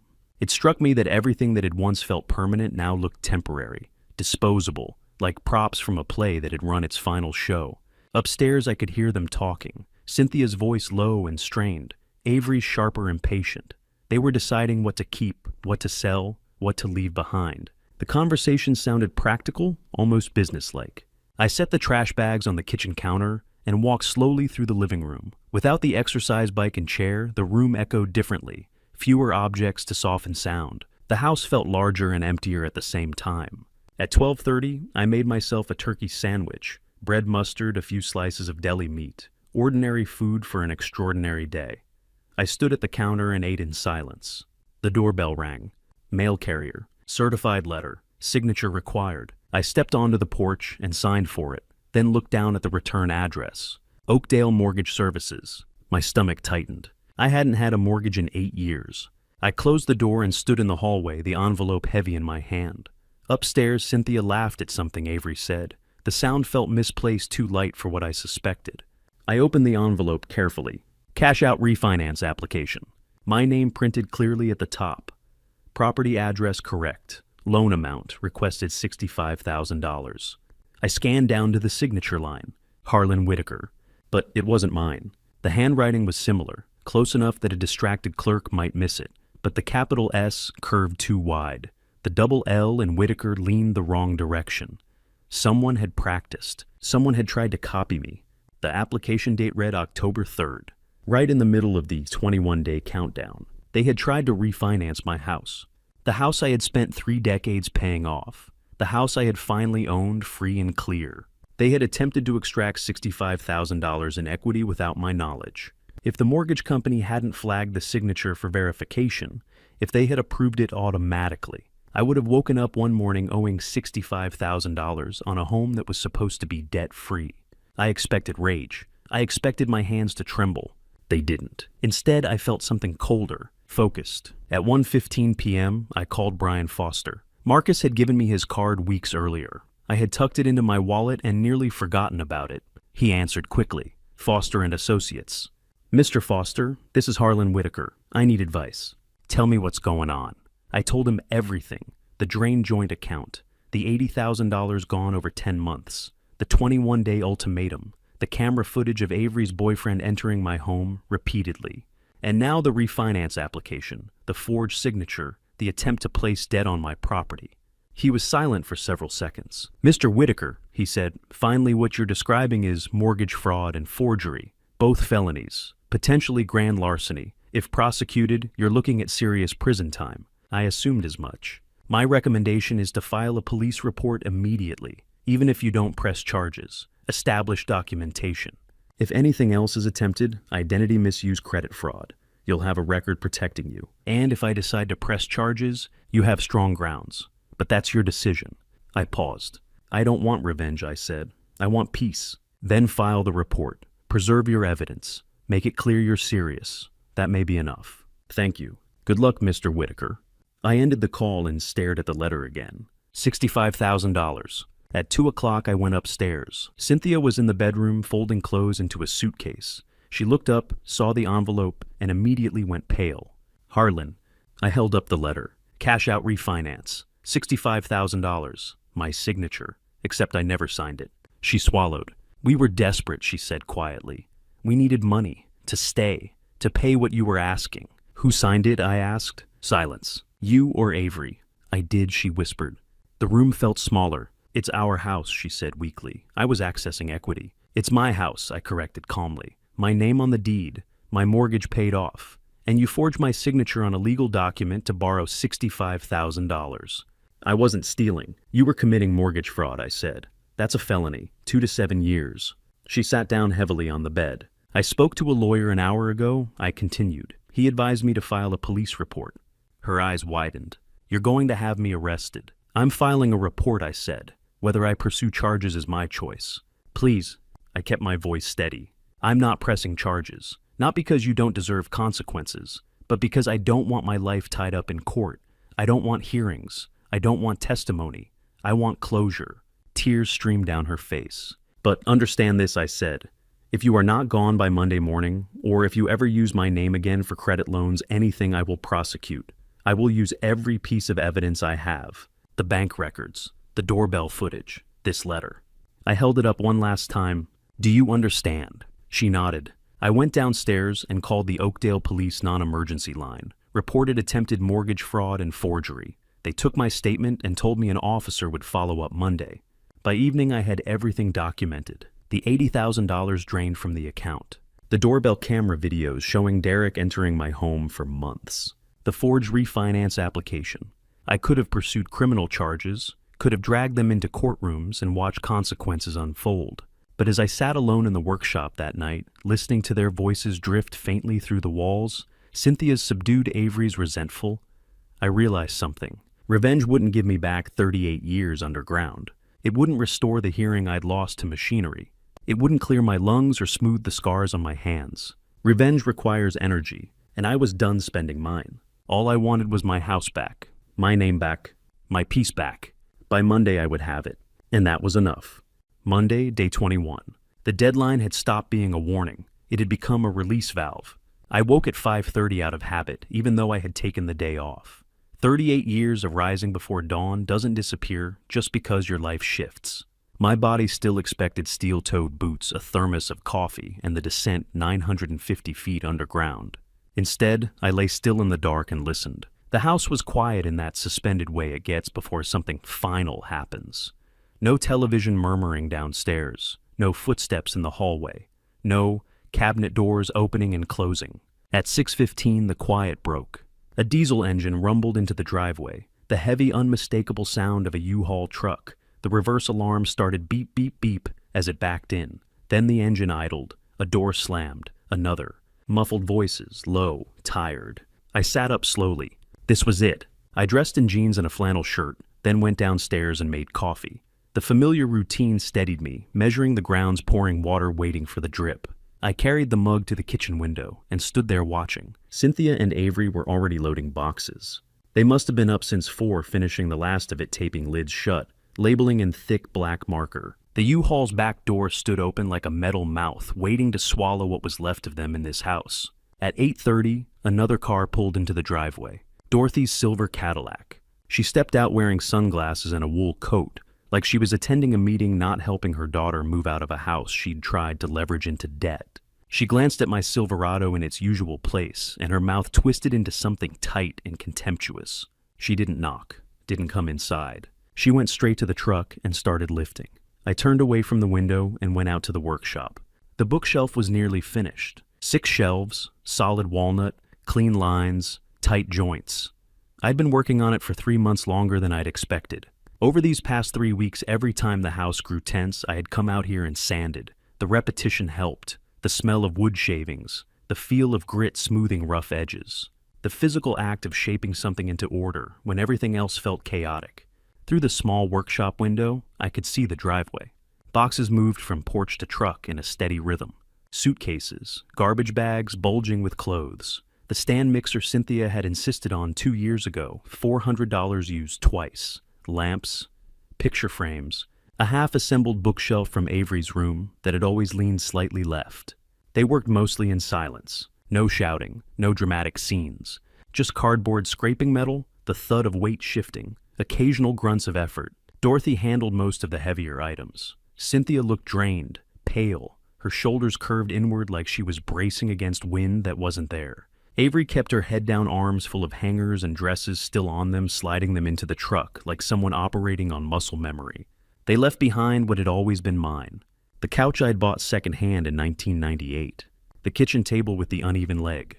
The dresser upstairs with the stubborn drawer. The plain white dishes in the cabinet. Nothing fancy, nothing aspirational. Just serviceable things that had lasted longer than the marriage. At 2 o'clock, I made myself another sandwich. Turkey and mustard again.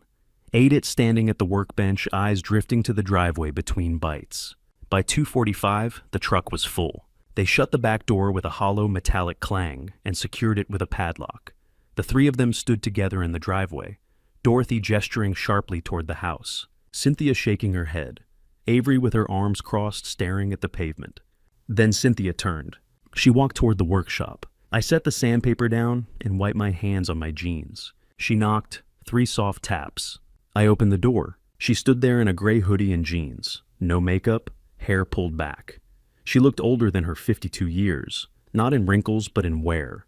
"We're leaving," she said. "I know." Silence stretched between us. Her eyes drifted past me into the workshop, took in the bookshelf, the tools neatly arranged on pegboard, the stacks of scrap wood I saved because sometimes a small piece solves a big problem. "It didn't have to end like this," she said quietly. "It didn't have to start like this either." Her jaw tightened, but she didn't argue. "I'm sorry," she said, "for the lies, for everything." I studied her face. I believed she felt something. Regret maybe, exhaustion certainly. But I didn't believe she was sorry for the choices. I believed she was sorry for the consequences. "Apologies don't undo what happened," I said. She nodded slowly. "You look lighter," she added. "I considered that. I am. I hope you find what you're looking for." I already did. She waited for more. I didn't give it. She hesitated, then took a step back. "If you ever—" "No," just one word. It hung between us like a closed door. She understood. She turned and walked back toward the driveway. Dorothy was already in the driver's seat. Avery climbed into the middle, squeezed between them, staring straight ahead. The engine roared to life. The truck sagged under the weight suspension, dipped tires bulging slightly. It rolled forward, paused at the end of the driveway. Dorothy adjusted something, then made a left turn. The truck disappeared down the street. I stood in the workshop doorway until I couldn't see it anymore. Then until I couldn't hear it anymore. Only when the sound had completely faded did I step back inside. The house felt different. Not just emptier. Open, the air seemed to move more freely. Light came through the windows without bouncing off piles of clutter or reflecting off screens. I walked through each room, the living room first. My couch sat where it always had, the one I bought 26 years ago, before Cynthia, before Avery, before any of this. The coffee table I built in this workshop, hand sanding it smooth on a winter night, long before I imagined sharing this space. The television was gone, just the mount and a rectangle of darker paint where it had shielded the wall from sunlight. The bookshelf held my books, Louis L'Amour, Larry McMurtry, westerns about men who understood hard ground and harder decisions. The kitchen, my dishes in the cabinet, and my coffee maker on the counter. I opened the refrigerator. The masking tape labels Harlan's "Do Not Touch" were still there. I peeled them off slowly and dropped them into the trash. I didn't need them anymore. Upstairs, Avery's room was bare. Dust outlines marked where the dresser and bed had stood. Faint tape residue on the walls from posters long removed. Cynthia's closet was empty too. A few wire hangers remained. On the top shelf, a shoebox. I pulled it down. Inside were old photographs, Cynthia and her first husband. Cynthia holding Avery as a baby, smiling faces from a life that had existed before mine intersected with hers. I closed the box and carried it downstairs. Set it by the curb with the trash. Not out of spite, out of closure. I returned to the living room and sat in my chair by the window. The same chair Dorothy had occupied 3 weeks ago, while trying to diminish me in my own home. I sat there and breathed. No footsteps upstairs. No low conversations through walls. No television blaring reality shows I never watched. No one asking for money, for favors, for extensions. Just the furnace clicking on, the hum of the refrigerator, the steady tick of the wall clock, the same clock that had been here when I bought this house in 2001. For 3 weeks I had pushed toward this moment. 3 weeks of confrontation, of boundary setting, of sleepless nights listening to whispers through drywall. Now that it had arrived, I didn't feel victorious. I didn't feel triumphant. I felt spacious. Like someone had thrown open every window in a house that had been sealed shut for too long. The November air was cold, sharp, but clean.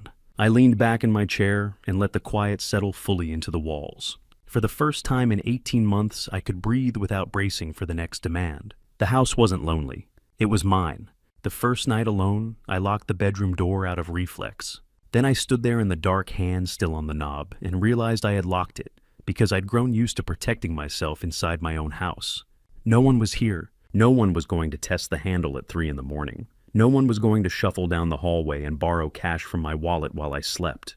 No one was going to whisper on the phone behind a half-closed door. The silence wasn't tense anymore. It was real. I unlocked the door. Then I left it open, just a few inches. Let the air move through the hallway and into the bedroom like it had a right to. Tuesday morning, day 22. I woke at 5:30 as always. My body still ran on decades of early shifts. But instead of swinging my legs over the side of the bed and bracing for another 12-hour descent underground, I stayed seated on the edge of the mattress for a moment. The house didn't rush me. I went downstairs slowly and made coffee. The old percolator hissed softly. I carried the mug to the kitchen table and sat there watching the sun come up over the backyard. Orange light filtered through bare November branches. The grass held a thin layer of frost. No car doors slamming. No voices. Just the slow unfolding of morning. For once I didn't hurry. I decided to make breakfast. Not a quick piece of toast eaten standing at the counter. A real breakfast. Bacon, eggs, toast. When the bacon hit the skillet, the kitchen filled with that sharp, salty smell of grease. It curled into the air and clung to the walls. Cynthia had hated that smell. Said it lingered for days, seeped into curtains and upholstery. I had stopped cooking bacon years ago to keep the peace. Now I cooked a whole pound. The grease popped and snapped. The eggs sizzled in the rendered fat. I stood there and listened to it like it was music. I ate at the table with yesterday's newspaper spread open in front of me, took my time, chewed slowly, poured a second cup of coffee. Afterward, I opened the refrigerator. The labels were still there. Masking tape strips with thick black marker, Harlan's, "Do Not Touch." I peeled them off one by one. Milk, butter, deli meat, eggs. rolled each strip into a small ball, and tossed them into the trash. I didn't need labels anymore. The entire house was Harlan's. Wednesday. I called the mine and said I wasn't coming in. First time I'd taken a day like that in 2 years. The supervisor sounded surprised, but he didn't question it. I had earned the right to be absent once in a while. I spent the entire day in the workshop finishing the bookshelf. I sanded every edge smooth, applied a coat of polyurethane, waited for it to dry, sanded lightly again, applied another coat, repeated the process 3 times. By evening, the walnut shelves glowed softly under the light. The grain showed through the finish like lines in a map. I stepped back and looked at it. It wasn't elaborate, no ornate carvings, no dramatic flair, just solid, balanced, well-made. I felt a quiet pride settle in my chest. I had built something sturdy, something that would hold weight. Thursday afternoon, Marcus called. "You working Saturday?" he asked. "No, got the day off. Want to fish Millbrook Reservoir. Haven't been out there in months." I looked around the house, sunlight on the floor, the faint smell of sawdust lingering from the workshop. "Yeah," I said, "I'd like that." Saturday morning at 6, we met at the reservoir. 40 degrees. Our breath turned to mist in the air. The water lay still, a thin layer of fog hovering above it. We set up on the east bank, cast our lines, sipped coffee from thermoses. We didn't talk much at first. Didn't need to. After about an hour, Marcus glanced at me. "You look different." "Different how?" "Lighter," he said. "You smiled twice already. I haven't seen that in a while." I reeled in my line and cast it again. I didn't realize how heavy it was until I set it down. He nodded like he understood completely. We fished until noon, caught 3 bass and a catfish, threw them all back. It wasn't about taking anything home. Sunday evening, I invited Marcus over for dinner. First guest in the house since Cynthia left. We grilled steaks on the back porch. The smell of charcoal and meat drifted into the yard. We drank beer and sat in the living room, my couch, my coffee table, my bookshelf now filled with my books. "Place feels different," Marcus said. "It is. You gonna stay?" "Yeah," I said. "It's paid for. Why would I leave?" He raised his bottle. "To staying." I clinked mine against his. "To staying." Monday, day 28. 1 week since the truck pulled away. I was in the workshop planning a piece of oak for a small side table I'd been thinking about when my phone rang. Unknown number. I considered letting it go to voicemail. Something made me answer. "Hello." A pause. Then Harlan, "Cynthia." But not the version I remembered. Her voice sounded thinner, smaller. "What do you want?" I asked. We need help." I set the plane down. "We're done," I said. I know you said that. But Harlan, we're in a bad place." I waited. The apartment we found, it's 2 bedrooms. We're splitting it 3 ways. Me, Avery, and my mother. Dorothy's living with you. She lost her house, Cynthia said quietly. Casino debts. The bank foreclosed. I almost laughed. "Sounds familiar," I said. "Don't," she snapped. Then her voice cracked. "Please don't." I stayed silent. "The landlord wants $2,000 for the deposit. We have $900. Avery's job doesn't start for 2 weeks. I'm trying to get more hours at the library, but they're cutting back." "Cynthia?" She stopped talking. "Why are you calling me?" "Because I don't know who else to call. Because we're desperate. Because you need money." Silence. "That's all I ever was," I said calmly. "A bank account with a pulse." "That's not fair." "Fair?" I kept my tone level. "You drained $80,000 from me. You tried to refinance my house. You let your daughter's boyfriend live in my home for 6 months without telling me. And now, a week after you leave, you're asking for more. It's just $2,000. A loan. I'll pay you back." "No, please." "I'm not your safety net anymore," I said. "I'm not your emergency fund. Figure it out." Her tone shifted. "I didn't think you'd actually cut me off completely," she said. "I thought you'd still care." "I cared for 18 months, I replied. "You use that." "You're being cruel." "I'm being clear." Another long silence. "I was wrong about you," she said. "I thought you were kind." "I am," I said. "Just not to people who steal from me. If that's how you want to remember this." "Cynthia," I interrupted. "I don't want to remember this at all." She hung up. I stood there holding the phone, waiting for guilt, for the urge to send the money, for the old reflex to fix things. Nothing came, just quiet. I set the phone down and picked up the plane, ran it smoothly along the oak. That night I sat at the kitchen table with a notebook and pen. I wrote a list, things I want to do. Learn new woodworking techniques, dovetail joints, inlay work. Fish once a week, maybe twice. Visit Nathan in Colorado. 3 years is too long. Fixed the back porch steps. Read the Louis L'Amour books I haven't touched. 5 items. Simple. Manageable. Mine. I stared at the list for a long time. It wasn't flashy. There were no grand ambitions. Just small, steady goals. Things I'd postponed because I was exhausted, because I was stressed, because every extra dollar and ounce of energy had gone somewhere else. Now I had time. Now I had energy. Now I had space. I closed the notebook and leaned back in my chair. The house was quiet, not empty. Peaceful. This wasn't victory. It wasn't revenge. It was ownership of my house, of my money, of my time, of my future. For the first time in a long while, everything ahead of me belonged to me. And that was enough. Day 35. I thought the hard part was behind me. Then Derek Palmer's motorcycle appeared in my driveway. It was Tuesday evening, the first week of December, and the air had that sharp bite that comes with frost settling on bare ground. The sun had dropped behind the ridgeline about 20 minutes earlier, leaving the sky a dull orange fading to gray. I had just pulled my Silverado into the driveway after a quick run to the grocery store, 2 plastic bags in hand containing the basics: milk, eggs, bread, and a pound of decent coffee. The kind of shopping I could do without checking a bank balance or wondering if someone else had already drained the account. I was halfway to the front door when I heard the engine. Not the smooth hum of a car, but the deep, aggressive rumble of a motorcycle. I turned and saw him. Black Harley-style bike leather jacket zipped to the collar, no helmet. He rolled into my driveway like he owned it, cut the engine, and swung one leg over the seat with the kind of casual arrogance that told me he'd done this before. Derek Palmer. 28 years old, scruffy beard, the same face I'd seen on my doorbell camera for 6 months. The same guy who'd received $16,400 of my paycheck in the middle of the night. He didn't smile. He didn't need to. His presence was the message. I set the grocery bags on the porch steps and stayed where I was, 10 feet between us, my keys still in my hand. The driveway gravel crunched under his boots as he walked toward me, hands in his jacket pockets, breath misting in the cold air. "You Harlan Whitaker?" he asked, though he already knew the answer. "I am." "You're the guy who kicked Avery and her mom out with nowhere to go." I kept my voice level. I gave them 3 weeks' notice in clear terms. They chose not to accept them. Derek took another step forward.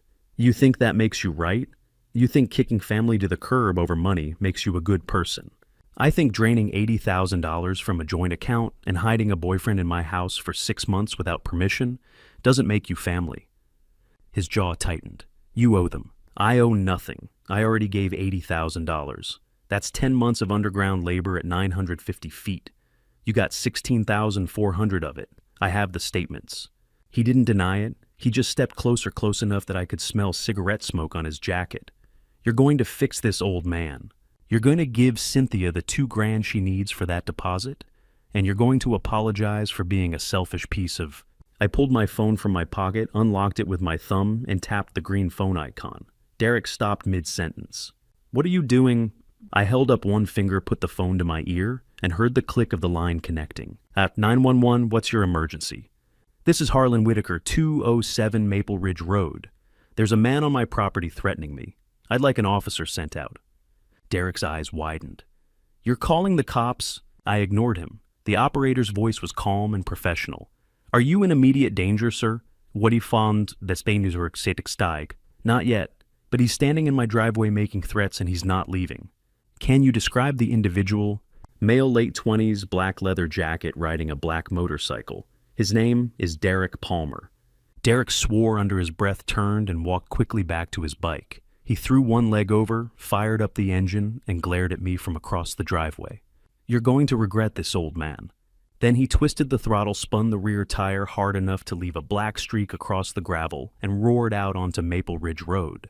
The sound faded into the distance, but I knew he hadn't gone far. The operator was still on the line.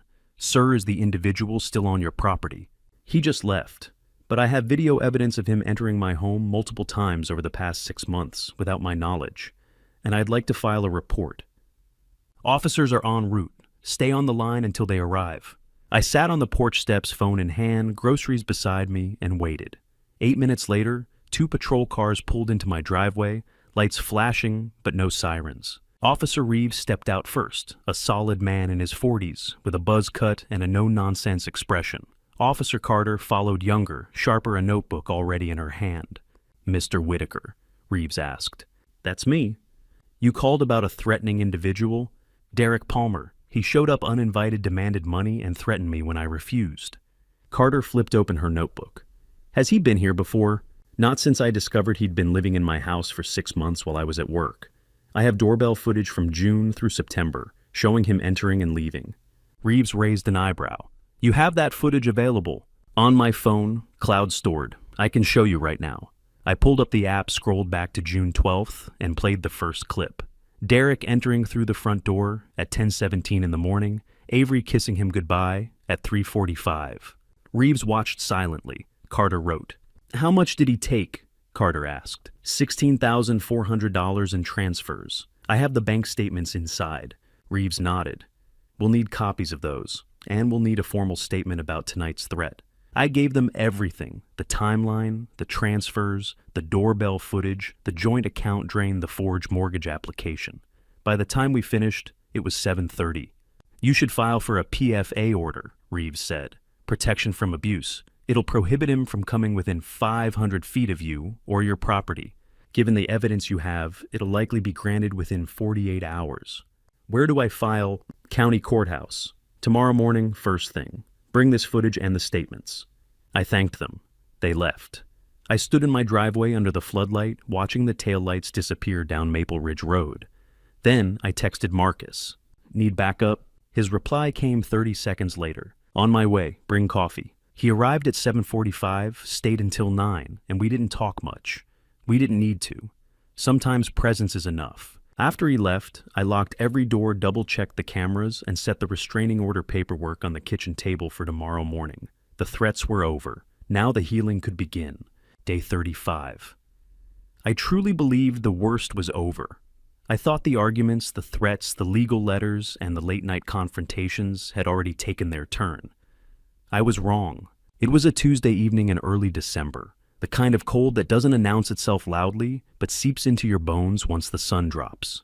The sky was fading from burnt orange to a dull winter gray behind the ridge. Frost had already started forming along the edges of the lawn. My breath hung in the air when I stepped out of the Silverado with 2 grocery bags in my hands, milk, eggs, bread, and a pound of decent coffee. Nothing extravagant, just the quiet pleasure of buying what I needed, without checking a balance or wondering who else had access to it.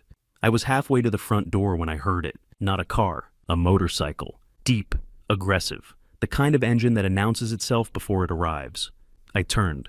A black Harley-style bike rolled into my driveway, like it had every right to be there.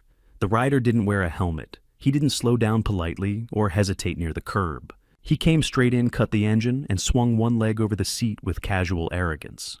Derek Palmer, 28 years old, scruffy beard, leather jacket zipped high, the same face I'd seen in doorbell footage for 6 months. The same man who had quietly received $16,400 of my paycheck in midnight transfers. He didn't smile. He didn't need to.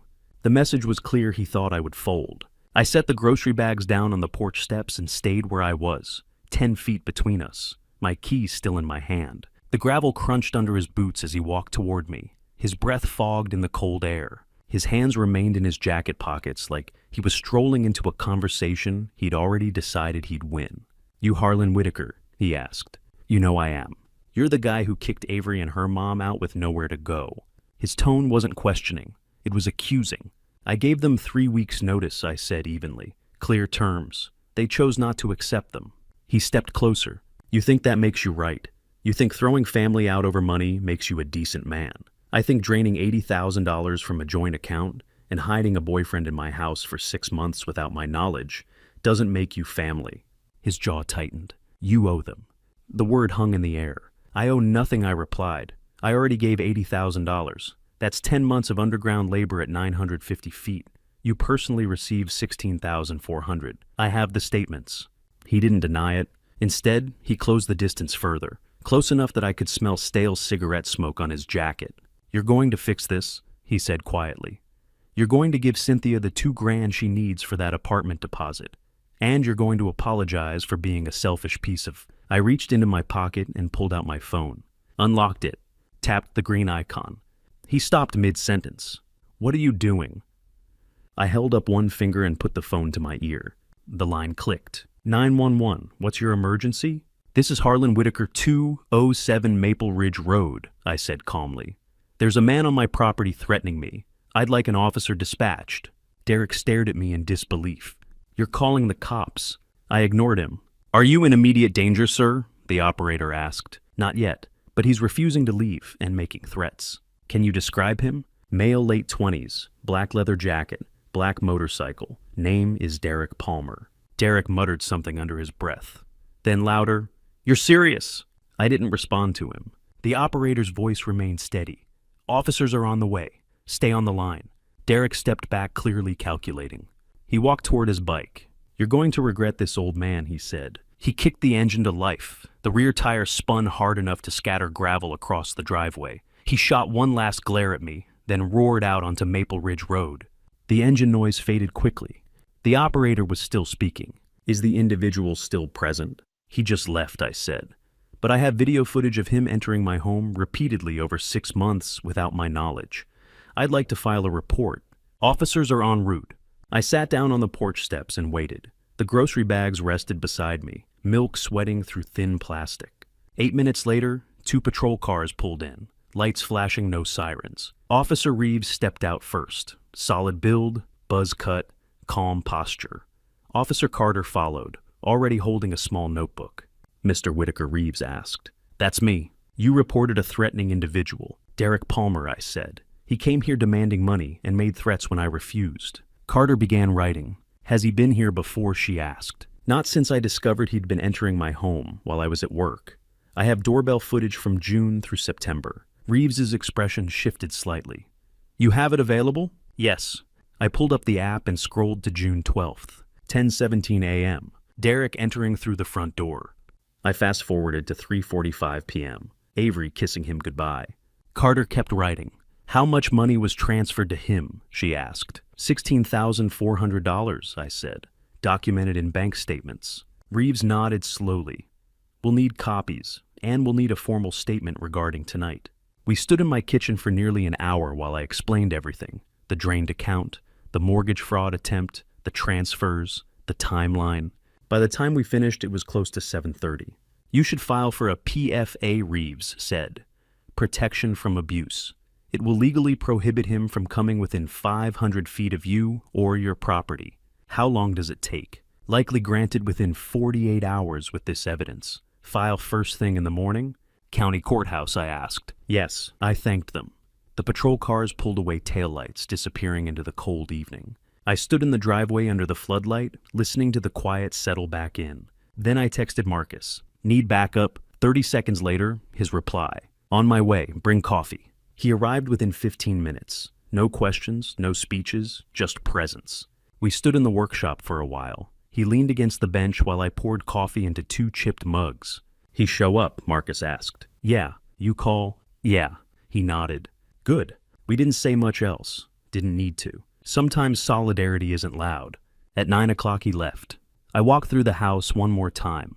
Locked every door, checked every camera angle. Set the mortgage fraud letter, the bank statements, and printed screenshots of the doorbell footage neatly on the kitchen table for the courthouse in the morning. I didn't feel shaken.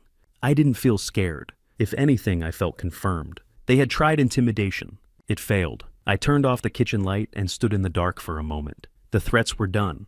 The fear tactics were done. The old pattern pressure guilt manipulation was done. Now came structure. Now came legal boundaries. Now came healing. I went upstairs, left the bedroom door unlocked, and lay down. The house was quiet, and for the first time in a long time, I knew it would stay that way. December became January. January became March. The seasons changed, and so did I. The house still felt too big some mornings, the silence too loud, but it was a different kind of silence now. Not the tense walking on eggshells quiet of the last 18 months. This was the kind of silence where I could hear myself think again, where I could breathe without calculating the cost. The first Wednesday in December, Marcus convinced me to join him at Rosie's Diner for coffee. 6:30 in the morning, an hour before our shift. Inside, the air smelled like bacon grease and burnt coffee, and a group of men occupied the long corner booth near the window. Former miners and factory workers, and one retired truck driver. Marcus made 7, I made 8. Earl, the oldest, looked up when we walked in. White hair, thick glasses, suspenders over a flannel shirt. He gestured to the empty seat beside him. Harlan Wright Hurd, you're newly single. Small towns. Everyone knows everything. I sat down. That's right. Rough time. It was. It's better now. Earl nodded once and poured me coffee from the pot on the table. Nobody pushed for details. That was small town courtesy. They accepted me. That Wednesday morning ritual became an anchor. Coffee, eggs, and toast for $6.50, 45 minutes of talk about sports and weather and grandkids. Then we'd head to the mine. Simple, grounding, exactly what I needed. Mid-December. I started working on the birdhouse I'd abandoned 2 years earlier. I spent a weekend sanding, assembling, painting it a deep barn red. I mounted it on the oak tree in my backyard 15 feet up, facing east. By mid-January, a pair of cardinals had moved in. I'd watch them from the kitchen window every morning, while my coffee brewed 2 bright red flashes against bare branches. It was a small victory, but it mattered. Late December, I checked my bank balance out of habit. The number on the screen stopped me cold. $4,200. The first time I'd been over $4,000 in 10 months. I stared at it for a long moment. $3,400 paycheck minus $1,800 in expenses left $1,600 in savings every month. No mysterious withdrawals. No 2 a.m. cash advances to someone I'd never met. Just my money sitting where I left it, growing slowly and steadily. Christmas came. I spent it alone, and it was a choice, not loneliness. I made a small turkey breast mashed potatoes with real butter and watched It's a Wonderful Life on the old television. Marcus had invited me to his daughter's house for dinner, but I'd declined. I wasn't ready for family chaos yet, but I appreciated the invite. January marked month 3. I called the credit card company on the 15th and told the woman on the phone I wanted to pay off the full balance, $8,000 in charges I hadn't made. She processed the payment. 2 minutes later, my balance read 0. 1 card down, 1 to go. My credit score started climbing. 680 in December, 695 by the end of January. Small steps, but forward. Saturday fishing trips with Marcus became routine. We'd meet at Millbrook Reservoir at 8 in the morning, thermoses of black coffee and bologna sandwiches wrapped in wax paper. We'd catch bass, admire them, release them back into the cold green water. Sometimes we talked, more often we sat in comfortable silence. One Saturday in late January, Marcus glanced over at me. You're smiling more, Stu. I hadn't noticed. Am I? Yeah, it's good. February. I did something I hadn't done in years. I treated myself. $220 on new work boots, Timberland steel toes, good quality leather. I didn't feel guilty. It was my money. My choice. I'd been wearing painful boots for 2 years, saving money for a household that never saved anything for me. That realization didn't make me angry anymore. It just made me sad for the man I'd been. That same week, I bought an $18 ribeye steak, the kind with good marbling and a thick cut. I grilled it on my back porch, cooked it to medium rare, and ate it at my dining table with Beethoven's Sixth Symphony, playing softly from the old radio.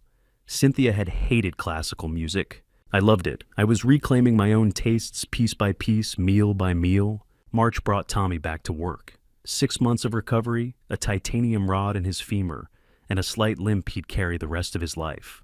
At lunch, he sat down across from me. Heard you had your own cave-in at home, Stu. I smiled faintly. Roof came down, but I'm rebuilding. Good man. Life's too short to live in unstable tunnels. Mining wisdom, the best kind. Mid-March.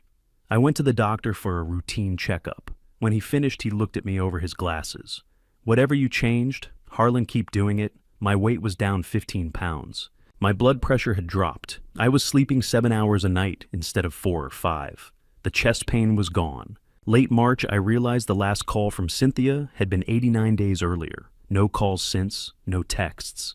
I hadn't thought about her in weeks, not with anger, not with regret. I just hadn't thought about her. That I understood was what healing looked like. By the end of month 4, my savings account held $8,400. I had $12,000 left in debt. My house was fully mine. My car was paid off. My income was steady. Financial stability had been restored. By April, I'd stopped checking my phone for her name, stopped rehearsing conversations that would never happen. The wondering had been replaced by knowing. I was 62 years old. I'd spent 38 years underground, 18 months in a broken marriage, and 3 months learning what peace actually felt like. It felt like morning coffee without tension, like fishing without checking the time, like sleeping through the night It felt simple, and simple, I was learning, was underrated. 8 months, 2 seasons. Long enough to forget some scars, not long enough to forgive them. It was a Saturday afternoon in June, the kind of warm summer day where the breeze comes through the open workshop door and carries the smell of fresh-cut grass. 75 degrees clear sky, not a cloud. I was finishing the oak bookshelf I'd started back in month 1, the one I'd abandoned when everything fell apart. 6 shelves, hand-sanded mortise and tenon joints, the kind of craftsmanship you can't rush. The radio played Tom Petty, and I was content, truly content. The knock on the screen door was soft, hesitant. I looked up and saw a woman standing outside. It took me a full second to recognize her. Cynthia, but different. Her hair was pulled back in a simple ponytail, gray streaks she'd stopped covering. No salon dye, just natural aging. Her face was lined and makeup-free, the kind of tired that settles into skin after months of hard work. Her hands were rough and red, and chapped nails short and unpolished. She wore faded jeans that looked like they'd come from Goodwill, a plain t-shirt, and worn sneakers with frayed laces. Everything about her body language was different. Defeated. Humble. I set the sandpaper down and removed my glasses. Cynthia. Hi, Harlan. Can I come in? I hesitated, then nodded and opened the screen door. She stepped inside, her eyes sweeping the organized tools, the half-finished projects.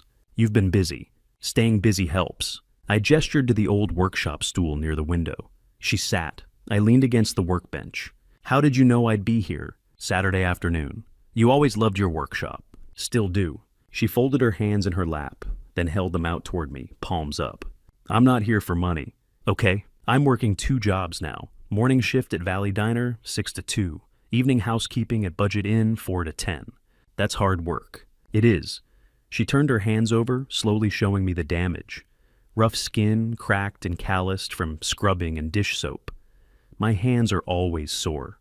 I come home and there's nothing left. No energy, no money, just empty. She paused. That's how you felt, wasn't it?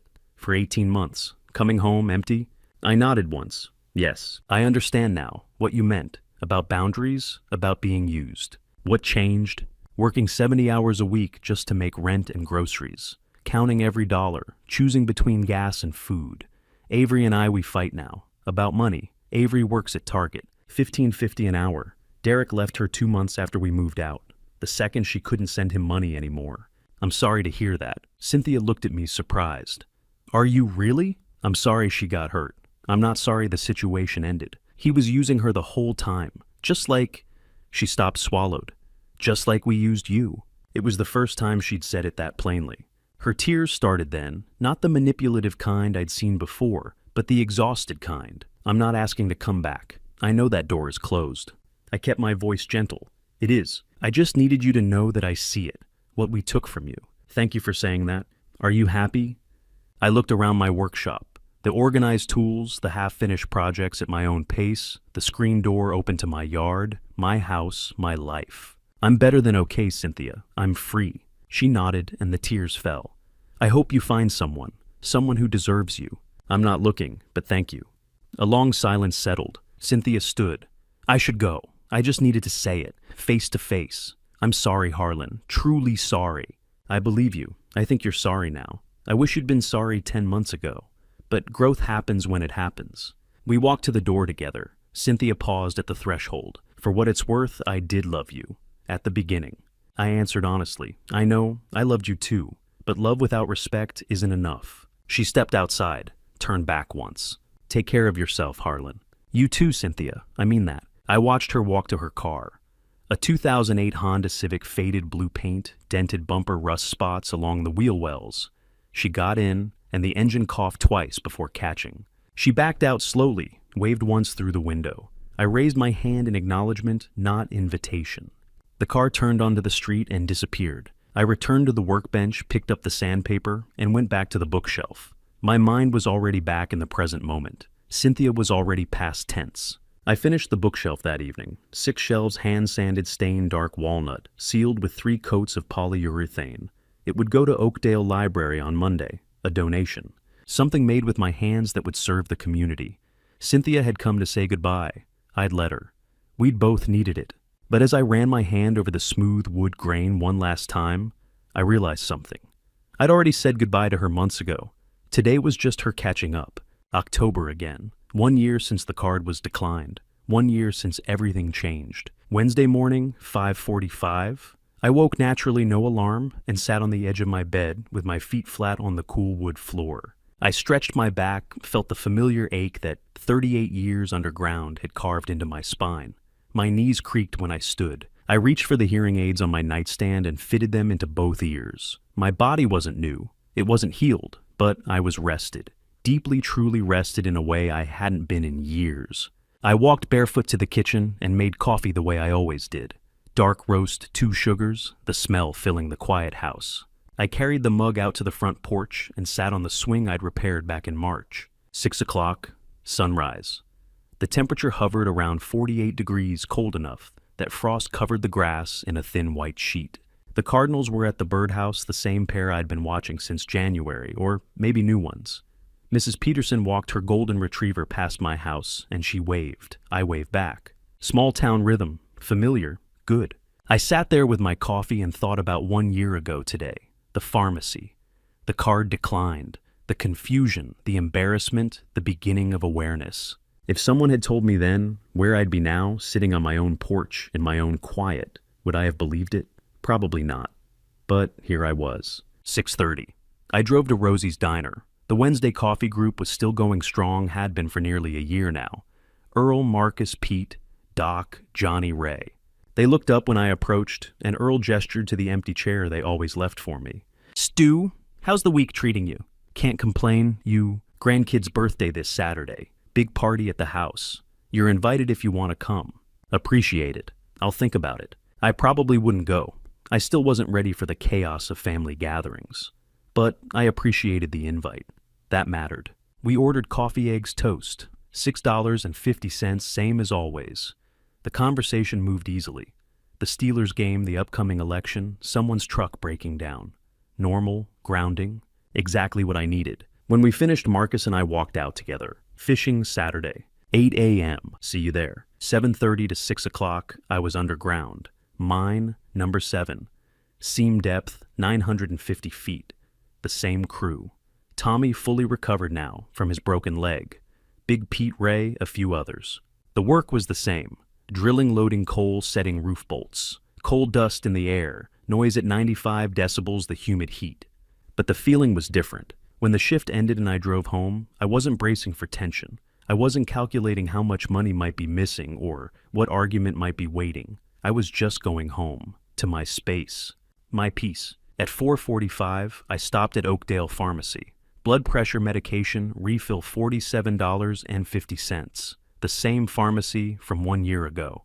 The same clerk behind the counter. She rang up the prescription and I handed her my card. A different card now, my individual account. The machine beeped. Approved. "Have a good evening, Mr. Whitaker." "You too." A small victory, but it still mattered. 1 year ago, that card had been declined. Today it went through without a hitch. Full circle. I arrived home at 6:15 and entered through the back door. The house was quiet, but it was the content kind of quiet. I made dinner, grilled chicken breast, roasted vegetables. I ate at the dining table with a Mozart piano concerto, playing softly and the newspaper spread in front of me. No rush. No one asking when I'd be done. Just me, my meal, my time. Before bed, I checked my bank account. Savings, $23,600. Debt zero. The last credit card had been paid off in July, and my credit score had climbed to 735. Financial stability had been fully restored. The last call from Cynthia had been 4 months ago, back in June. No calls since. Avery, no contact. I realized I hadn't checked my phone anxiously in months, hadn't monitored my accounts obsessively, hadn't braced for disaster. The trust had been rebuilt not in other people, but in myself. At 9, I finished for the night and returned to the house. I showered, changed into clean clothes, and picked up the book from my nightstand. Lonesome Dove. I read 30 pages, set the book down, turned off the light, and closed my eyes. Morning would come again. Mine work, coffee group, workshop projects, fishing with Marcus on Saturdays. Simple routines that added up to a life I'd chosen, not one that had been chosen for me. My hands, my life, my choice. Tomorrow I'd wake, make coffee, watch the sunrise from the porch swing, and that would be enough. If you've made it all the way to the end of this family story, I want to leave you with something honest. I'm not extraordinary. I'm not brave in some cinematic way. I'm a 63-year-old coal miner who spent nearly 4 decades 950 feet underground before I finally learned one simple word: no. It took me 38 years of hard labor and 1 painful year above ground to understand what truly matters. I didn't learn it quickly, but I learned it fully. This family story was never about revenge dominance or proving a point. It was about keeping your dignity when everything around you tries to take it. When I look back at those 18 months, I don't see a villain or even a victim. I see a man who confused love with duty. A man who believed being a provider meant endless sacrifice. A man who thought endurance was the same thing as strength. It isn't. If you take anything from this family story, let it be this: love without respect becomes erosion. Obligation without boundaries becomes exploitation. And silence in the face of family betrayal slowly destroys you from the inside out. People online called it dad revenge, but revenge suggests anger as the driving force. That wasn't it. I didn't want to hurt anyone. I didn't wake up plotting punishment. I wanted my peace back. I wanted to look at my bank account without fear. I wanted to come home without bracing for another argument. I wanted to breathe without feeling like my chest might cave in from stress. That isn't revenge. That's self-preservation. The hardest truth I had to accept was this: boundaries are not cruelty. Saying no is not abandonment. Walking away from repeated family betrayal is not selfish. It is sometimes the only way to survive with your integrity intact. When someone treats you like a resource instead of a person stepping back isn't harsh, it's necessary. Family, in my view, is not defined by shared walls or shared blood. It's defined by mutual respect, honesty, and care that goes both directions. A title alone doesn't create loyalty. And blood alone doesn't give anyone permission to bleed you dry. Family betrayal hurts precisely because it violates that expectation of safety. But recognizing it doesn't make you heartless. It makes you awake.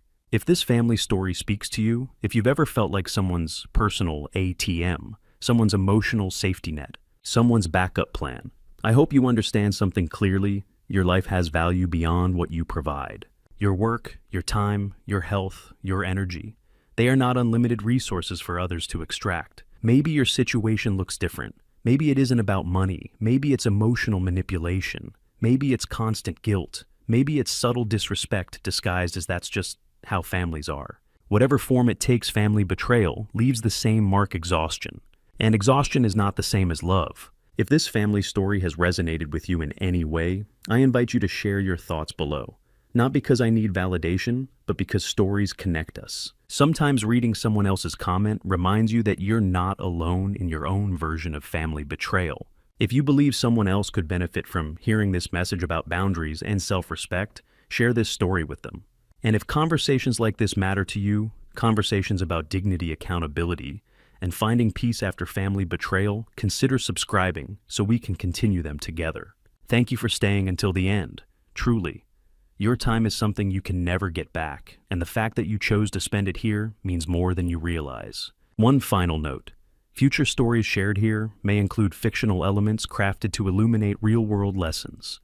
They are meant for reflection and growth. If this type of content isn't right for you, there are countless other voices out there that may better match what you're looking for. As for me, I'll keep choosing peace, I'll keep choosing clarity, and I'll keep choosing a life that belongs to me. Take care of yourself. Guard your dignity. And remember, you are worth more than what anyone can extract from you.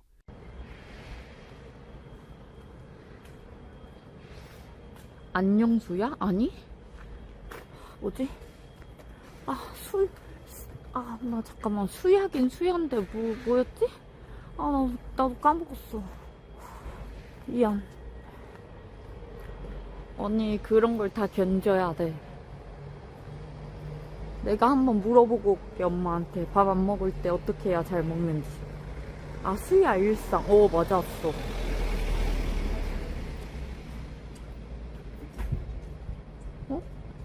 여긴가? 추워. 김밖에 안 먹어. 김이 맛있나 보네. 추워. 진짜 춥다 근데. 어이씨.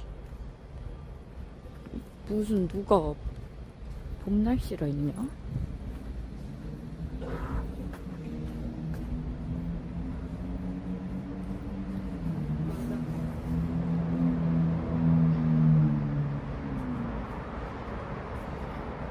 저요? 아니, 그냥 추워서 감싼 건데요? 왜 자꾸 예쁜 척 한다고 하는 거야? 예쁘게 태어난 건데.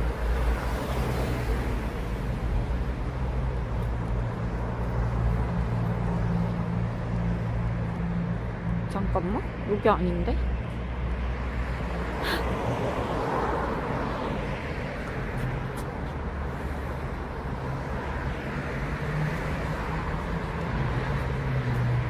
어?